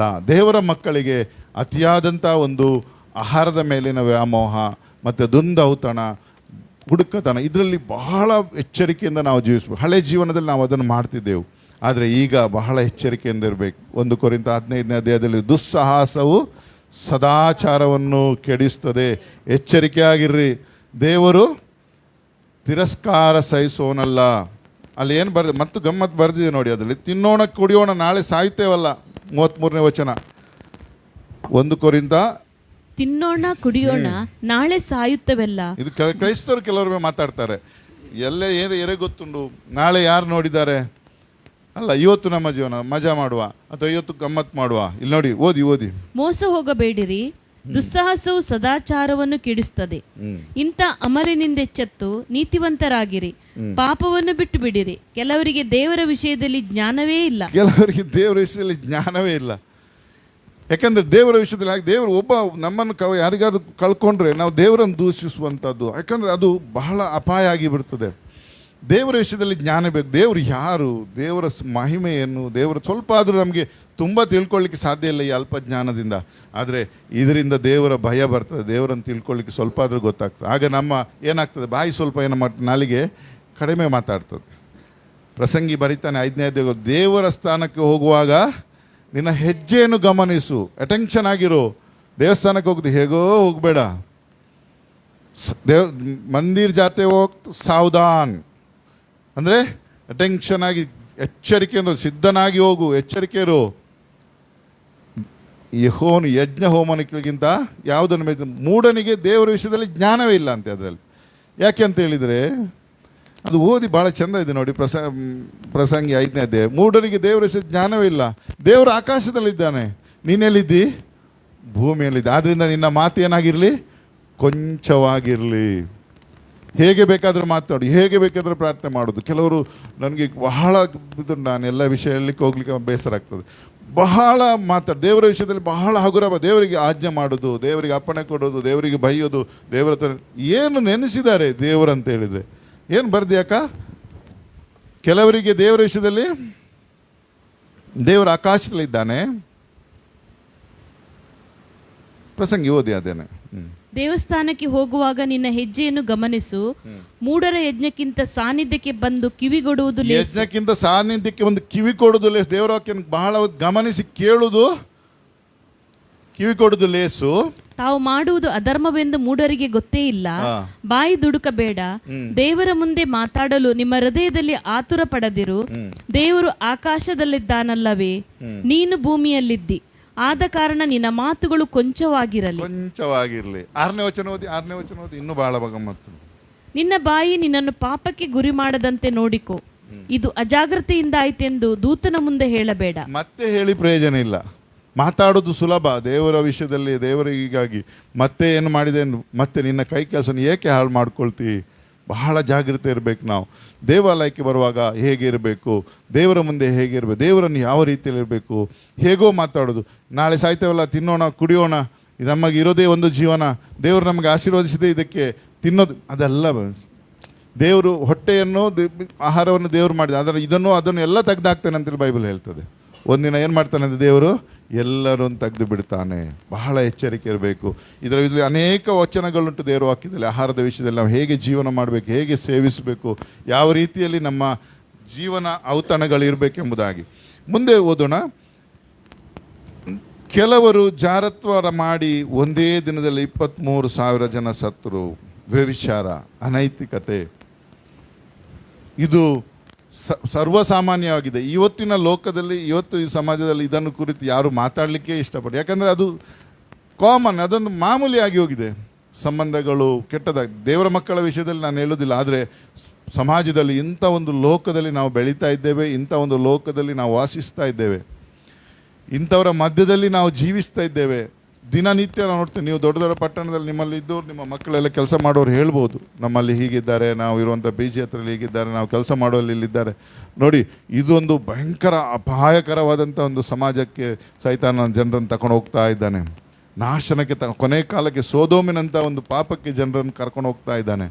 ಬಹಳ ಎಚ್ಚರಿಕೆ ಇರಬೇಕು. ಈ ಭಾಗದಲ್ಲಿ ದೇವರ ಮಕ್ಕಳಿಗೆ, ನಮ್ಮ ಯವನಸ್ಥ ಮಕ್ಕಳಿಗೆ, ಚಿಕ್ಕ ಮಕ್ಕಳಿಗೆ ಚಿಕ್ಕಂದಿನಿಂದಲೇ ನಾವು ಪರಿಶುದ್ಧತೆಯನ್ನು, ಆ ನೀತಿಯನ್ನು ಕಲಿಸಿ ದಿನನಿತ್ಯ ಎಚ್ಚರಿಸಬೇಕು. ದಿನನಿತ್ಯ ದೇವರ ರಕ್ತದ ಅಡಿದಾವಕ್ಕೆ ತಂದು ಪ್ರಾರ್ಥನೆ ಮಾಡಬೇಕು. ಅವರು ಎಲ್ಲಿದ್ದರು, ಎಲ್ಲಿ ಹೋದರು, ಯಾವಾಗಲೂ ನಾವು ಅವರನ್ನು ಕಾಪಾಡುವಂತೆ ದೇವರ ದೀನದಲ್ಲಿ ಕೊಡಬೇಕು. ಯಾಕೆಂತ ಹೇಳಿದರೆ ಇದು ಗೊತ್ತಿಲ್ಲದ ರೀತಿಯಲ್ಲಿ ಬಹಳ ದೊಡ್ಡ ಪಾಪ ಆಗಿದೆ. ಬೈಬಲ್ನಲ್ಲಿ ಸೈತಾನನನ್ನು ಎದುರಿಸಿ ಅಂತ ಹೇಳಿ ಬರೆದಿದೆ. ಯಾಕೋಬನಲ್ಲಿ ಹೇಳ್ತಾನೆ, ಸೈತಾನನ್ನು ಎದುರಿಸಿ ಅವನು ಬಿಟ್ಟು ಓಡಿ ಹೋಗ್ತಾನೆ, ನೀವು ಓಡಿ ಹೋಗಿ ಅಂತ ಬರೆದಿದೆ ಬೈಬಲಲ್ಲಿ. ಗೊತ್ತುಂಟ ನಿಮಗೆ? ನೀವು ಸಹ ಓಡಿ ಹೋಗ್ಬೇಕಂತೆ. ಎಲ್ಲಿ? 6ನೇ ಅಧ್ಯಾಯ ತೆಗೆದುಕೊಳ್ಳಿಂತ ಜಾರತ್ವಕ್ಕೆ ಬಿಟ್ಟು ಓಡಿ ಹೋಗಿರಿ. 6ನೇ ಅಧ್ಯಾಯ 1 ಕೊರಿಂಥ 6ನೇ ಅಧ್ಯಾಯ 17-18 ವರ್ಷ. ಕರ್ತನ ಸಂಸಾರದಲ್ಲಿರುವನಾದರೂ ಆತನಿಗೆ ಒಂದೇ ಆತ್ಮ. ಜಾರತ್ವಕ್ಕೆ ದೂರವಾಗಿ ಓಡಿ ಹೋಗಿರಿ. ಮನುಷ್ಯರು ಮಾಡುವ ಇತರ ಪಾಪಕೃತ್ಯಗಳು ದೇಹಕ್ಕೆ ಹೊರತಾಗಿದೆ, ಆದರೆ ಜಾರತ್ವ ಮಾಡುವವನು ತನ್ನ ದೇಹಕ್ಕೆ ಹಾನಿಕರವಾದ ಪಾಪ ಮಾಡುತ್ತಾನೆ. ಮತ್ತು ಅಲ್ಲಿ ಮುಂದೆ ಬರೆದಿದೆ ವಚನ, ನೀವು ಏನಾಗಿದ್ದೀರಿ, ನೀವು ಎಷ್ಟು ಪರಿಶುದ್ಧರು, ನೀವು ದೇವರ ಜನರಾಗಿದ್ದೀರಿ. ಕೆಲವು ಸಲ ನಾವು ಸೈತಾನ ಓಡಿಸಬೇಕು, ಕೆಲವು ಸಲ ನಾವು ಏನು ಮಾಡಬೇಕು, ನಾನು ಸೈತಾನನ್ನು ಓಡಿಸಿದ್ದೇನೆ ಅಂತ ಹೇಳ್ಕೊಂಡು ಇಲ್ಲಿ ನಿಂತರೆ ನೀನು ಬೀಳ್ತಿ. ನಮ್ಮ ಜನರ ಮೋಸ, ಸೇವಕರ ತಪ್ಪಿ, ಎಷ್ಟೋ ಜನರು ತಪ್ಪಿ ಹೋದ ಹಾಗೆ ಅವ್ರು ಏನು ಮಾಡಿದ್ದಾರೆ, ಸೈತಾನನ್ನು ಓಡಿಸಿದ್ದಾರೆ. ಆದರೆ ಇಲ್ಲಿ ಓಡಲಿಕ್ಕೆ ಹೇಳಿದಲ್ಲಿ ಓಡಲಿಲ್ಲ ಅವರು. ಯಾಕಂದರೆ ನಾನು ಸೈತಾನನ್ನು ಓಡಿಸಿ, ಇದು ಯಾವ ಲೆಕ್ಕ? ನನ್ನ ಹತ್ರ ಏನುಂಟು, ನನ್ನ ಒಬ್ಬ ದೊಡ್ಡ ಸೇವಕರು ಬಿದ್ದೋದ್ರು, ಅವರು ನನ್ನ ಬಹಳ ಆತ್ಮೀಯ, ನಾನು ಅವ್ರ ಹತ್ರ ಹೇಳ್ತಾ ಎಚ್ಚರಿಸಿದೆ. ಅವ್ರು ಹೇಳ್ತಾರೆ, ಎಂಥ ಕಾರಣ, ನನ್ನ ಹತ್ರ ವಿಲ್ ಪವರ್ ಉಂಟು. ನಾನು ಹೇಳಿದೆ, ಇದು ವಿಲ್ ಪವರಲ್ಲಿ ನಡೆಯುವಂಥದ್ದಲ್ಲ, ಇದಕ್ಕೆ ಅದರಿಂದ ಬಹಳ ದೂರ ಇರುವಂಥದ್ದೇ, ಅದರ ಸಮೀಪಕ್ಕೆ ಹೋದರೆ ಭಾಳ ಅಪಾಯ ಅಂತ. ಆದರೆ ಪಾಪ ಅವರು ಅದನ್ನು ಕಳ್ಕೊಂಡು ಬಿಟ್ಟರು. ಯಾಕೆ? ಬಹಳ ಅಪಾಯ ಪ್ರಿಯರೇ, ಇದು ಬಹಳ ಅಪಾಯ. ಎಷ್ಟು ಒಳ್ಳೆಯರಾದರೂ ಬೀಳಿಸಲಿಕ್ಕೆ ಸೈತಾನ ಇದರಲ್ಲಿ ಶೋಧನೆ. ಅದಕ್ಕೆ ನಮಗೆ ಜಾಗ ಖಾಲಿ ಮಾಡಿ, ಕೆಲವುದ್ರಲ್ಲಿ ಜಾಗ ಖಾಲಿ ಮಾಡಬೇಕು, ಕೆಲವು ಕಡೆ ನಿಲ್ಲಬೇಕು. ಇದು ಭಾಳ ಅಪಾಯ.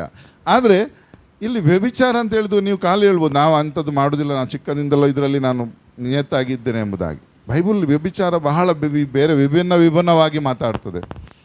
ಒಂದು ಆಧಾರಕ್ಕೆ ವ್ಯಭಿಚಾರ ಹೇಳ್ಬೋದು, ಇನ್ನೊಂದು ವ್ಯಭಿಚಾರ ಉಂಟು ಬೈಬಲ್ನಲ್ಲಿ. ಯಾವುದು ಹೇಳಿ?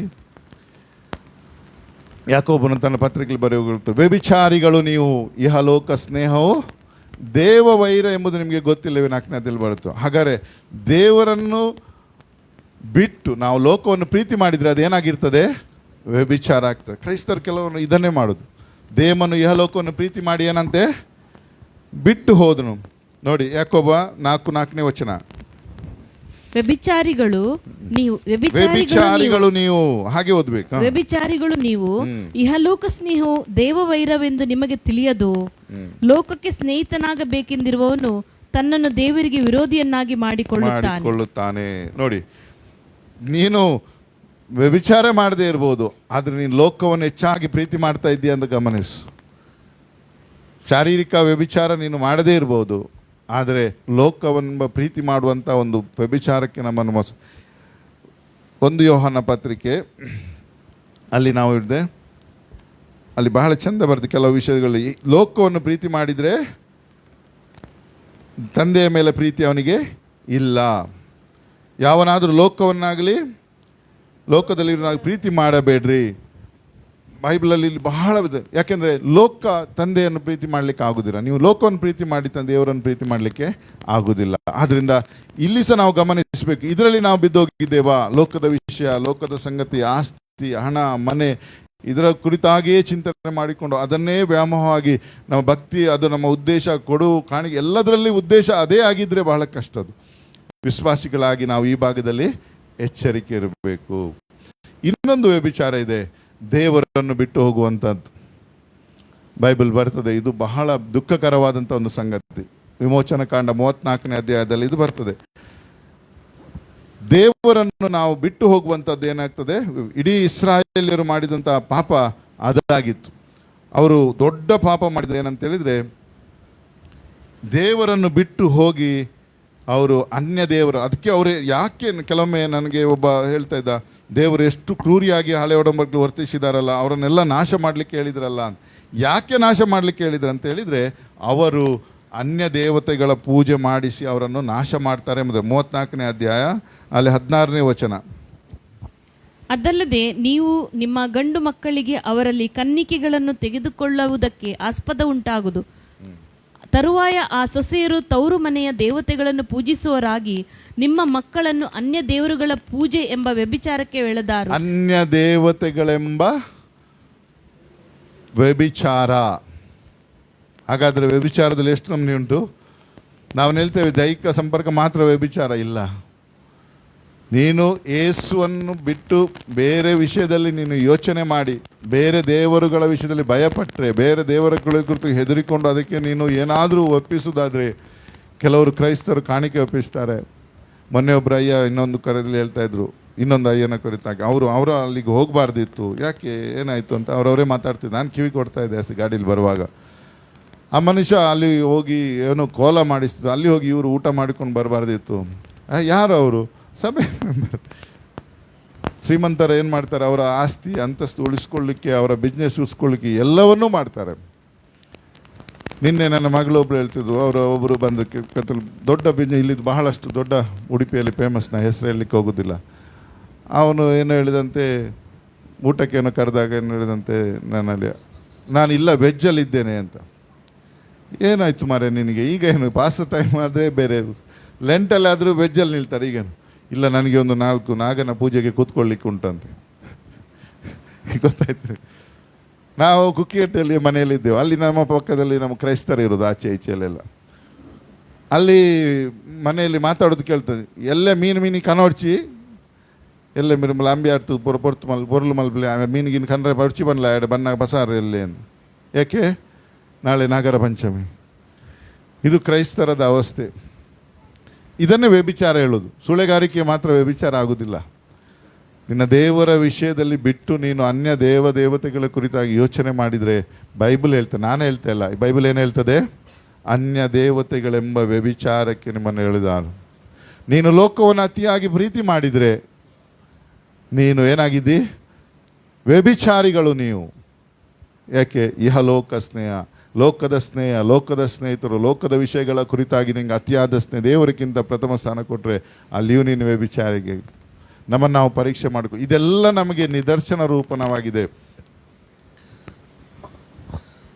ಸಮಯ ಓಡ್ತಾ ಇದೆ. ಆದ್ದರಿಂದ ನಾವು ನೋಡು, ಜಾರತ್ವ ಮಾಡದೆ ನಮ್ಮನ್ನು ನಾವು ಪರೀಕ್ಷಿಸಿಕೊಳ್ಳೋಣ. ಇಲ್ಲಿ ಇದಲ್ಲದೆ ಅವರಲ್ಲಿ ಕೆಲವರು ಗುಣಗುಟ್ಟಿ, ಅದಕ್ಕಿಂತ ಮೇಲೆ ಉಂಟ ಬೇರೆ ಜಾರತ್ವ. ಅವರಲ್ಲಿ ಕೆಲವರು ದೇವರನ್ನು ಪರೀಕ್ಷಿಸಿದರು. ದೇವರನ್ನು ಏನು ಮಾಡ್ತಾರಂತೆ? ಪರೀಕ್ಷೆ ಮಾಡು. ನಾವು ಪರೀಕ್ಷೆ ಮಾಡ್ತೇವೆ ದೇವರನ್ನು? ದೇವರನ್ನು ಪರೀಕ್ಷೆ ಮಾಡದೇ ಇರೋರು ಯಾರಿದ್ದಾರೆ ಇಲ್ಲಿ? ಪ್ರತಿ ಏನೆಲ್ಲ ಆದರು, ದೇವರು ಹೀಗೆ ಮಾಡಿದ್ರು, ಹೀಗೆ ಮಾಡಿ. ದೇವರು ನಮ್ಮನ್ನು ಪರೀಕ್ಷೆ ಮಾಡು. ನಾವು ದೇವರನ್ನು ಪರೀಕ್ಷೆ ಮಾಡಲಿಕ್ಕಾಗ್ತದೆ? ಕೆಲವರು ದೇವರನ್ನು ಪರೀಕ್ಷೆ ಮಾಡ್ತಾರೆ. ಹೀಗೆ ಮಾಡಬೇಕಿತ್ತು ದೇವರು, ಹೀಗೆ ಮಾಡು. ನಾವು ದೇವರನ್ನು ಪರೀಕ್ಷೆ ಮಾಡಬಾರ್ದು. ನಮ್ಮ ಪ್ರಾರ್ಥನೆಗಳು ಏನಾಗಿರ್ತದೆ, ಕೆಲವೊಮ್ಮೆ ದೇವರನ್ನು ಪರೀಕ್ಷೆ ಮಾಡುವಾಗಿರ್ತದೆ, ಸಂಶಯ ಪಡ್ತೇವೆ. ಸಂಶಯ ಪಡುವಂಥದ್ದು ಅದು ಏನಾಗಿದೆ, ಯಾಕೋಬ ಹೇಳ್ತಾನೆ, ಸ್ವಲ್ಪವೂ ಸಂದೇಹ ಪಡದೆ ನಂಬಿಕೆ ಇಟ್ಟು ಕೇಳಿಕೊಳ್ಳ್ರಿ. ದೇವರು ಉದಾರ ಮನಸ್ಸನ್ನು ಕೊಡ್ತಾನೆ. 5ನೇ ವಚನದಲ್ಲಿ ಅವನಿಗೆ ಯಾರು ಜ್ಞಾನ ಕಡಿಮೆ ಆಗಿದ್ರೆ ಅವನು ದೇವರನ್ನು ಕೇಳ್ಕೊಳ್ಳಿ. ದೇವರು ಉದಾರ ಮನಸ್ಸಿನಿಂದ ಹಂಗಿಸದೆ ಕೊಡ್ತಾನೆ. ಆದರೆ ನಾವೇನಾಗಿರ್ಬೇಕಂತೆ, ಸ್ವಲ್ಪವೂ ಸಂದೇಹ ಪಡದೆ ನಂಬಿಕೆ ಇಟ್ಟು ಸಂದೇಹ ಪಡುವವನೋ ಗಾಳಿಯಿಂದ ಹತ್ತಿತ್ತ ತಿಳ್ಕೊಳ್ಳೋ ಸಮುದ್ರದ ತೆರೆಯಂತಿದ್ದಾನೆ. ಇಂಥವನು ತಾನು ದೇವರಿಂದ ಏನಾದರೂ ಹೊಂದುವೆನೆಂದು ಭಾವಿಸದಿರಲಿ. ಯಾಕೆಂದರೆ ಅವನು ಏನಾಗಿದ್ದಾನಂತೆ, ಅವರು ಎರಡೂ ಮನಸ್ಸುಳ್ಳವನಾಗಿದ್ದಾನೆ. ತನ್ನ ನಡತೆಯಲ್ಲೆಲ್ಲ ಚಂಚಲ. ಯಾವಾಗ ನೀನು ದೇವರನ್ನು ಪರೀಕ್ಷಿಸ್ತೀಯೋ ಆಗ ನೀನು ಚಂಚಲನಾಗಿ, ನೀನು ಎರಡು ನಡತೆ ಉಳ್ಳವನು. ನಾವು ಹಾವುಗಳಂತೆ ಇದೆ, ಎರಡು, ಆಚೆ ಒಮ್ಮೆ ಈಚೆ ಒಮ್ಮೆ, ಆಚೆ ಒಮ್ಮೆ ಇದೆ. ಅದಾ ಇಲ್ಲ, ಆದರೆ ಇದರಲ್ಲಿ ಅದರಲ್ಲಿ ಒಟ್ಟಾರೆ ದೇವರನ್ನು ಹಾಗೆ ಪರೀಕ್ಷೆ. ದೇವರ ವಿಷಯದಲ್ಲಿ ನಾವು ನಂಬಿಕೆಯುಳ್ಳವರಾಗಿರಬೇಕು. ನಮ್ಮ ನಂಬಿಕೆ ಏನಾಗಿರ್ಬೇಕಂದ್ರೆ ಪರೀಕ್ಷೆಗೆ ಒಳಪಡಿಸುವ, ದೇವರನ್ನು ಪರೀಕ್ಷೆ ಪಡಿಸಬಾರ್ದು. ಏನಾದರೂ ನಮ್ಮ ವಿಷಯದಲ್ಲಿ ದೇವರು ಒಳ್ಳೆಯದನ್ನು ಮಾಡ್ತಾರೆ. ನಾವು ದೇವರ ಮಕ್ಕಳು ಹೌದಲ್ವಾ? ದೇವರ ಮಕ್ಕಳಿಗೆ ಒಳ್ಳೆಯದನ್ನು ಮಾಡ್ತಾ ಇಲ್ಲವಾ? ಸರಿ, ನಾವು ನಮ್ಮ ಮಕ್ಕಳಿಗೆ ಒಳ್ಳೆಯವರು ಮಾಡ್ತೇವೆ ಇಲ್ಲವಾ? ನಮ್ಮ ಮಕ್ಕಳ ವಿಷಯ ಕೆಟ್ಟ ನಾವು ಯಾರು?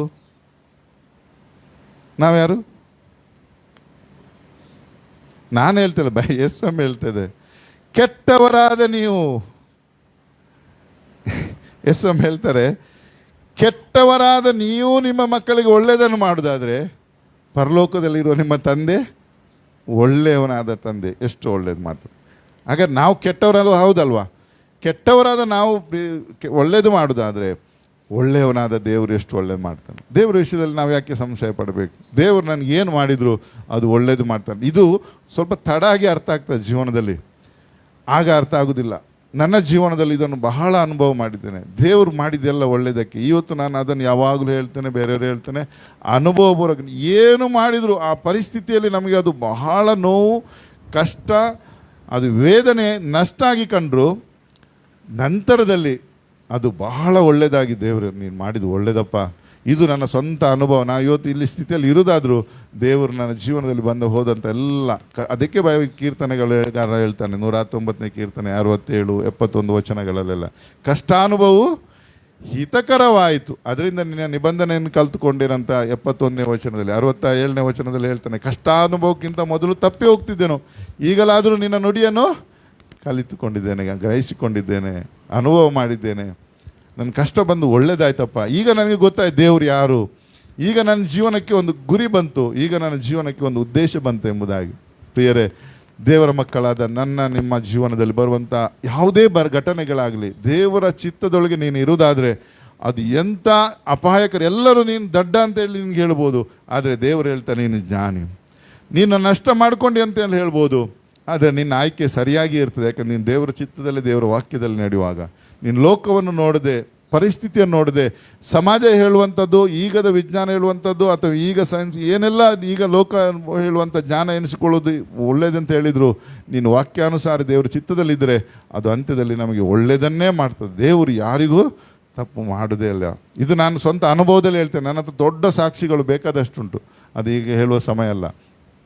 ಯಾಕೆಂತೇಳಿದ್ರೆ ದೇವರು ಮಾಡಿದ್ದೆಲ್ಲ ನ್ಯಾಯ. ಧರ್ಮೋಪದೇಶ ಕಾಂಡ 32ನೇ ಅಧ್ಯಾಯ 2-4ನೇ ವಚನ ಹೇಳ್ತಾನೆ, ನಮಗೆ ಶರಣನಾದ ದೇವರು ಮಾಡುವ ಕಾರ್ಯದಲ್ಲಿ ಯಾವ ಕುಂದೂ ಇಲ್ಲ, ಆತನು ನಡೆಸುವುದೆಲ್ಲವೂ ನ್ಯಾಯ, ಆತನು ನಿರ್ವಂಚಕನಾದ ನಂಬಿಗಸ್ತನಾದ ಒಳ್ಳೆಯ ದೇವರು, ನೀತಿ ಸತ್ಯತೆ ಉಳ್ಳ ಆತನು ಎಂಬುದಾಗಿ. ಅವನು ಏನು ಮಾಡಿದರೂ ಅದು ಒಳ್ಳೆಯದಾಗಿಯೇ ಇರ್ತದೆ. ಆತನು ಮಾಡುವುದು ಎಲ್ಲ ನ್ಯಾಯವೇ. ದೇವರು ಅನ್ಯಾಯ ಮಾಡೋದೇ ಇಲ್ಲ. ದೇವರು ಅನ್ಯಾಯ ಮಾಡೋದೇ ಇಲ್ಲ, ಮಾಡುವುದೆಲ್ಲವೂ ನ್ಯಾಯ. ಆತ ನಡೆಸೋದು ಎಲ್ಲವೂ ನ್ಯಾಯ. ಆತ ನಿರ್ವಂಚಕನು, ನಂಬಿಗಸ್ತನು, ನೀತಿ ಉಳ್ಳ ದೇವರು. ನೀವು ಅದನ್ನು ಓದ್ಕೊಳ್ಳಿ, ಯಾವಾಗಲೂ ಬಾಯ್ಪಾಠ ಮಾಡಿ. ನಿಮ್ಮ ಜೀವನದಲ್ಲಿ ಏನಾದರೂ ಸಂಭವಿಸಿದರೆ ಇದನ್ನು ವಾಗ್ದಾನವಾಗಿ ಉಟ್ಕೊಳ್ಳಿ, ನನ್ನ ದೇವರು ನನಗೆ ಒಳ್ಳೆಯದನ್ನು ಮಾಡ್ತಾನೆ. ಯಾಕೆಂದರೆ ನನಗೆ ಶರಣನಾದ ದೇವರು, ಆತನು ಮಾಡುವುದೆಲ್ಲ ನ್ಯಾಯ ಮತ್ತು ಒಳ್ಳೆಯದು ಎಂಬುದಾಗಿ ನೀವು ಅರಿಕೆ ಮಾಡಿಕೊಂಡು ಇರಲಿ. ಆಗ ನಿಮ್ಮ ಜೀವನದಲ್ಲಿ ನಿಮ್ಗೆ ಗೊತ್ತಾಗ್ತದೆ, ಹೌದು ಹೀಗೆ ಮಾಡದಿದ್ದರೆ ನಾನು ಎಲ್ಲಿಯೋ ಇರ್ತಿದ್ದೆ, ಹೀಗೆ ಆಗದಿದ್ದರೆ ಎಲ್ಲಿಯೋ ನಾನು ಎಷ್ಟೋ ದೃಷ್ಟಾಂತಗಳು ಕೊಡ್ಬೋದು, ನನ್ನ ಜೀವನದ ಉದಾಹರಣೆಗಳು ಕೊಡ್ಬೋದು. ಸಮಯ ಅದರಲ್ಲಿ ತುಂಬ ಹೋಗ್ತದೆ. ಆದರೆ ನಾನು ಅದನ್ನು ಹೇಳಲಿಕ್ಕೆ ಇಷ್ಟಪಡೋದಿಲ್ಲ. ಆದರೆ ಒಂದು ಹೇಳ್ತೇನೆ, ಈಗ ನಿಮಗೆ ಅಪಾಯ, ನೋವು, ಕಷ್ಟ ಸಂಭವಿಸೋ ಅದು ಮುಂದೆ ನಿಮಗೆ ಒಳ್ಳೆಯದನ್ನು ಮಾಡ್ತದೆ, ನಿಮ್ಮ ಮಕ್ಕಳ ಜೀವಿತದಲ್ಲಿ ಒಳ್ಳೆಯದನ್ನು ಮಾಡ್ತದೆ. ಅದು ಆಶೀರ್ವಾದ. ಈಗ ನಿಮಗೆ ನಷ್ಟ, ನಿಮ್ಮ ಜನರು ನಮಗೆ ನಷ್ಟ ಮಾಡಿದ್ರು ಅಂತ ನೆನೆಸ್ಬೋದು, ಆದ ನಷ್ಟವೇ ನಿಮಗೆ ಆಶೀರ್ವಾದವಾಗಿ ದೇವರು ಮಾಡಲಿಕ್ಕೆ ಶಕ್ತನು. ಯಾಕೆಂದರೆ ಆತನು ಸರ್ವಭೌಮನಾದ ದೇವರಾಗಿದ್ದಾನೆ, ಆತನಿಗೆಲ್ಲವೂ ಸಾಧ್ಯ. ಆತನ ಅಧಿಕಾರ ಈಗ ನೋಡಿ, ಅಧಿಕಾರ, ಸ್ಥಾನ, ಮಾನಗಳು ಈ ಲೋಕದಲ್ಲಿ ಎಷ್ಟೇ ಬಲಿಷ್ಠರಾಗಿರ್ಬೋದು, ಪಕ್ಷ ಆಗಿರ್ಬೋದು, ಒಂದು ರಾಜರಾಗ್ಬೋದು, ರಾಜಸ್ಥಾನ ಆಗಿರ್ಬೋದು, ರಾಜಗಳ ಒಂದು ಕೋಟೆ ಆಗಿರ್ಬೋದು, ಅದೆಲ್ಲ ಹೋಗಿತ್ತು ಅಲ್ವಾ. ಈಗ ಸರ್ಕಾರ ಆಗಿರ್ಬೋದು, ಎಂಥ ಬಲಿಷ್ಠವಾದ ಅವ್ರು ಕಾನೂನು ತರ್ಬೋದು, ಇನ್ನೊಂದು ಬಂದರೆ ತಾನು ಚೇಂಜ್ ಮಾಡ್ತಾನೆ. ಎಷ್ಟು 5 ವರ್ಷ, 10 ವರ್ಷ, 20 ವರ್ಷ ಆಳಿರ್ಬೋದು. ವಿದೇಶದಲ್ಲೆಲ್ಲ ನೋಡಿದರೆ ಎಂತೆಂಥ ಆಳ್ವಿಕೆ, ಕ್ರೂರ ಆಡಳಿತ ಮಾಡಿದವರು ಬಿದ್ದು ಹೋಗಿದ್ದಾರೆ. ಆದರೆ ನಮ್ಮ ದೇವರು ಯುಗ ಯುಗಾಂತರಗಳಲ್ಲಿ ಶಾಶ್ವತ. ಆತನ ಆಡಲಿಕ್ಕೆ ಕೊನೆ ಇಲ್ಲ, ಆತನ ಬದಲಾಗುವುದೇ ಇಲ್ಲ, ಆತನಿಗೆ ಇನ್ನೊಬ್ಬನು ಹೇಳುವವರೇ ಇಲ್ಲ. ಆತನ ಏನು ಬೇಕಾದರೂ ಅಂಥ ದೇವರು ನಮ್ಮ ಸ್ವಂತ ತಂದೆಯಾಗಿದ್ದಾನೆ, ಒಳ್ಳೆ ತಂದೆಯಾಗಿದ್ದಾನೆ. ನಮ್ಮ ವಿಷಯದಲ್ಲ ಕಾಳಜಿ, ನಮ್ಮ ವಿಷಯದಲ್ಲಿ ನಾನು ಹಿತದ ಆಲೋಚನೆ ಮಾಡ್ತಾನೆ ಎಂಬುದಾಗಿ ಬೈಬಲ್ ಹೇಳ್ತದೆ. ನಾನು ಮಾಡುವ ಆಲೋಚನೆ ಅಹಿತದ ಆಲೋಚನೆ ಅಲ್ಲವೇ ಅಲ್ಲ. ಹಾಗಿರುವಾಗ ನಾವೇಕೆ ಚಿಂತೆ ಮಾಡಲಿ? ಆದ್ದರಿಂದ ಗುಣಗುಟ್ಟುವಂಥದ್ದಾಗಲಿ, ನಮ್ಮ ನಂಬಿಕೆಯನ್ನು ನಾವು ಅಪನಂಬಿಕಸ್ಥರಾಗಿರಬಾರ್ದು. ಬೈಬಲ್ ಹೇಳ್ತದೆ. ಥ್ಯಾಂಕ್ ಯು ಮಗಳೇ, ಸಾರಿ.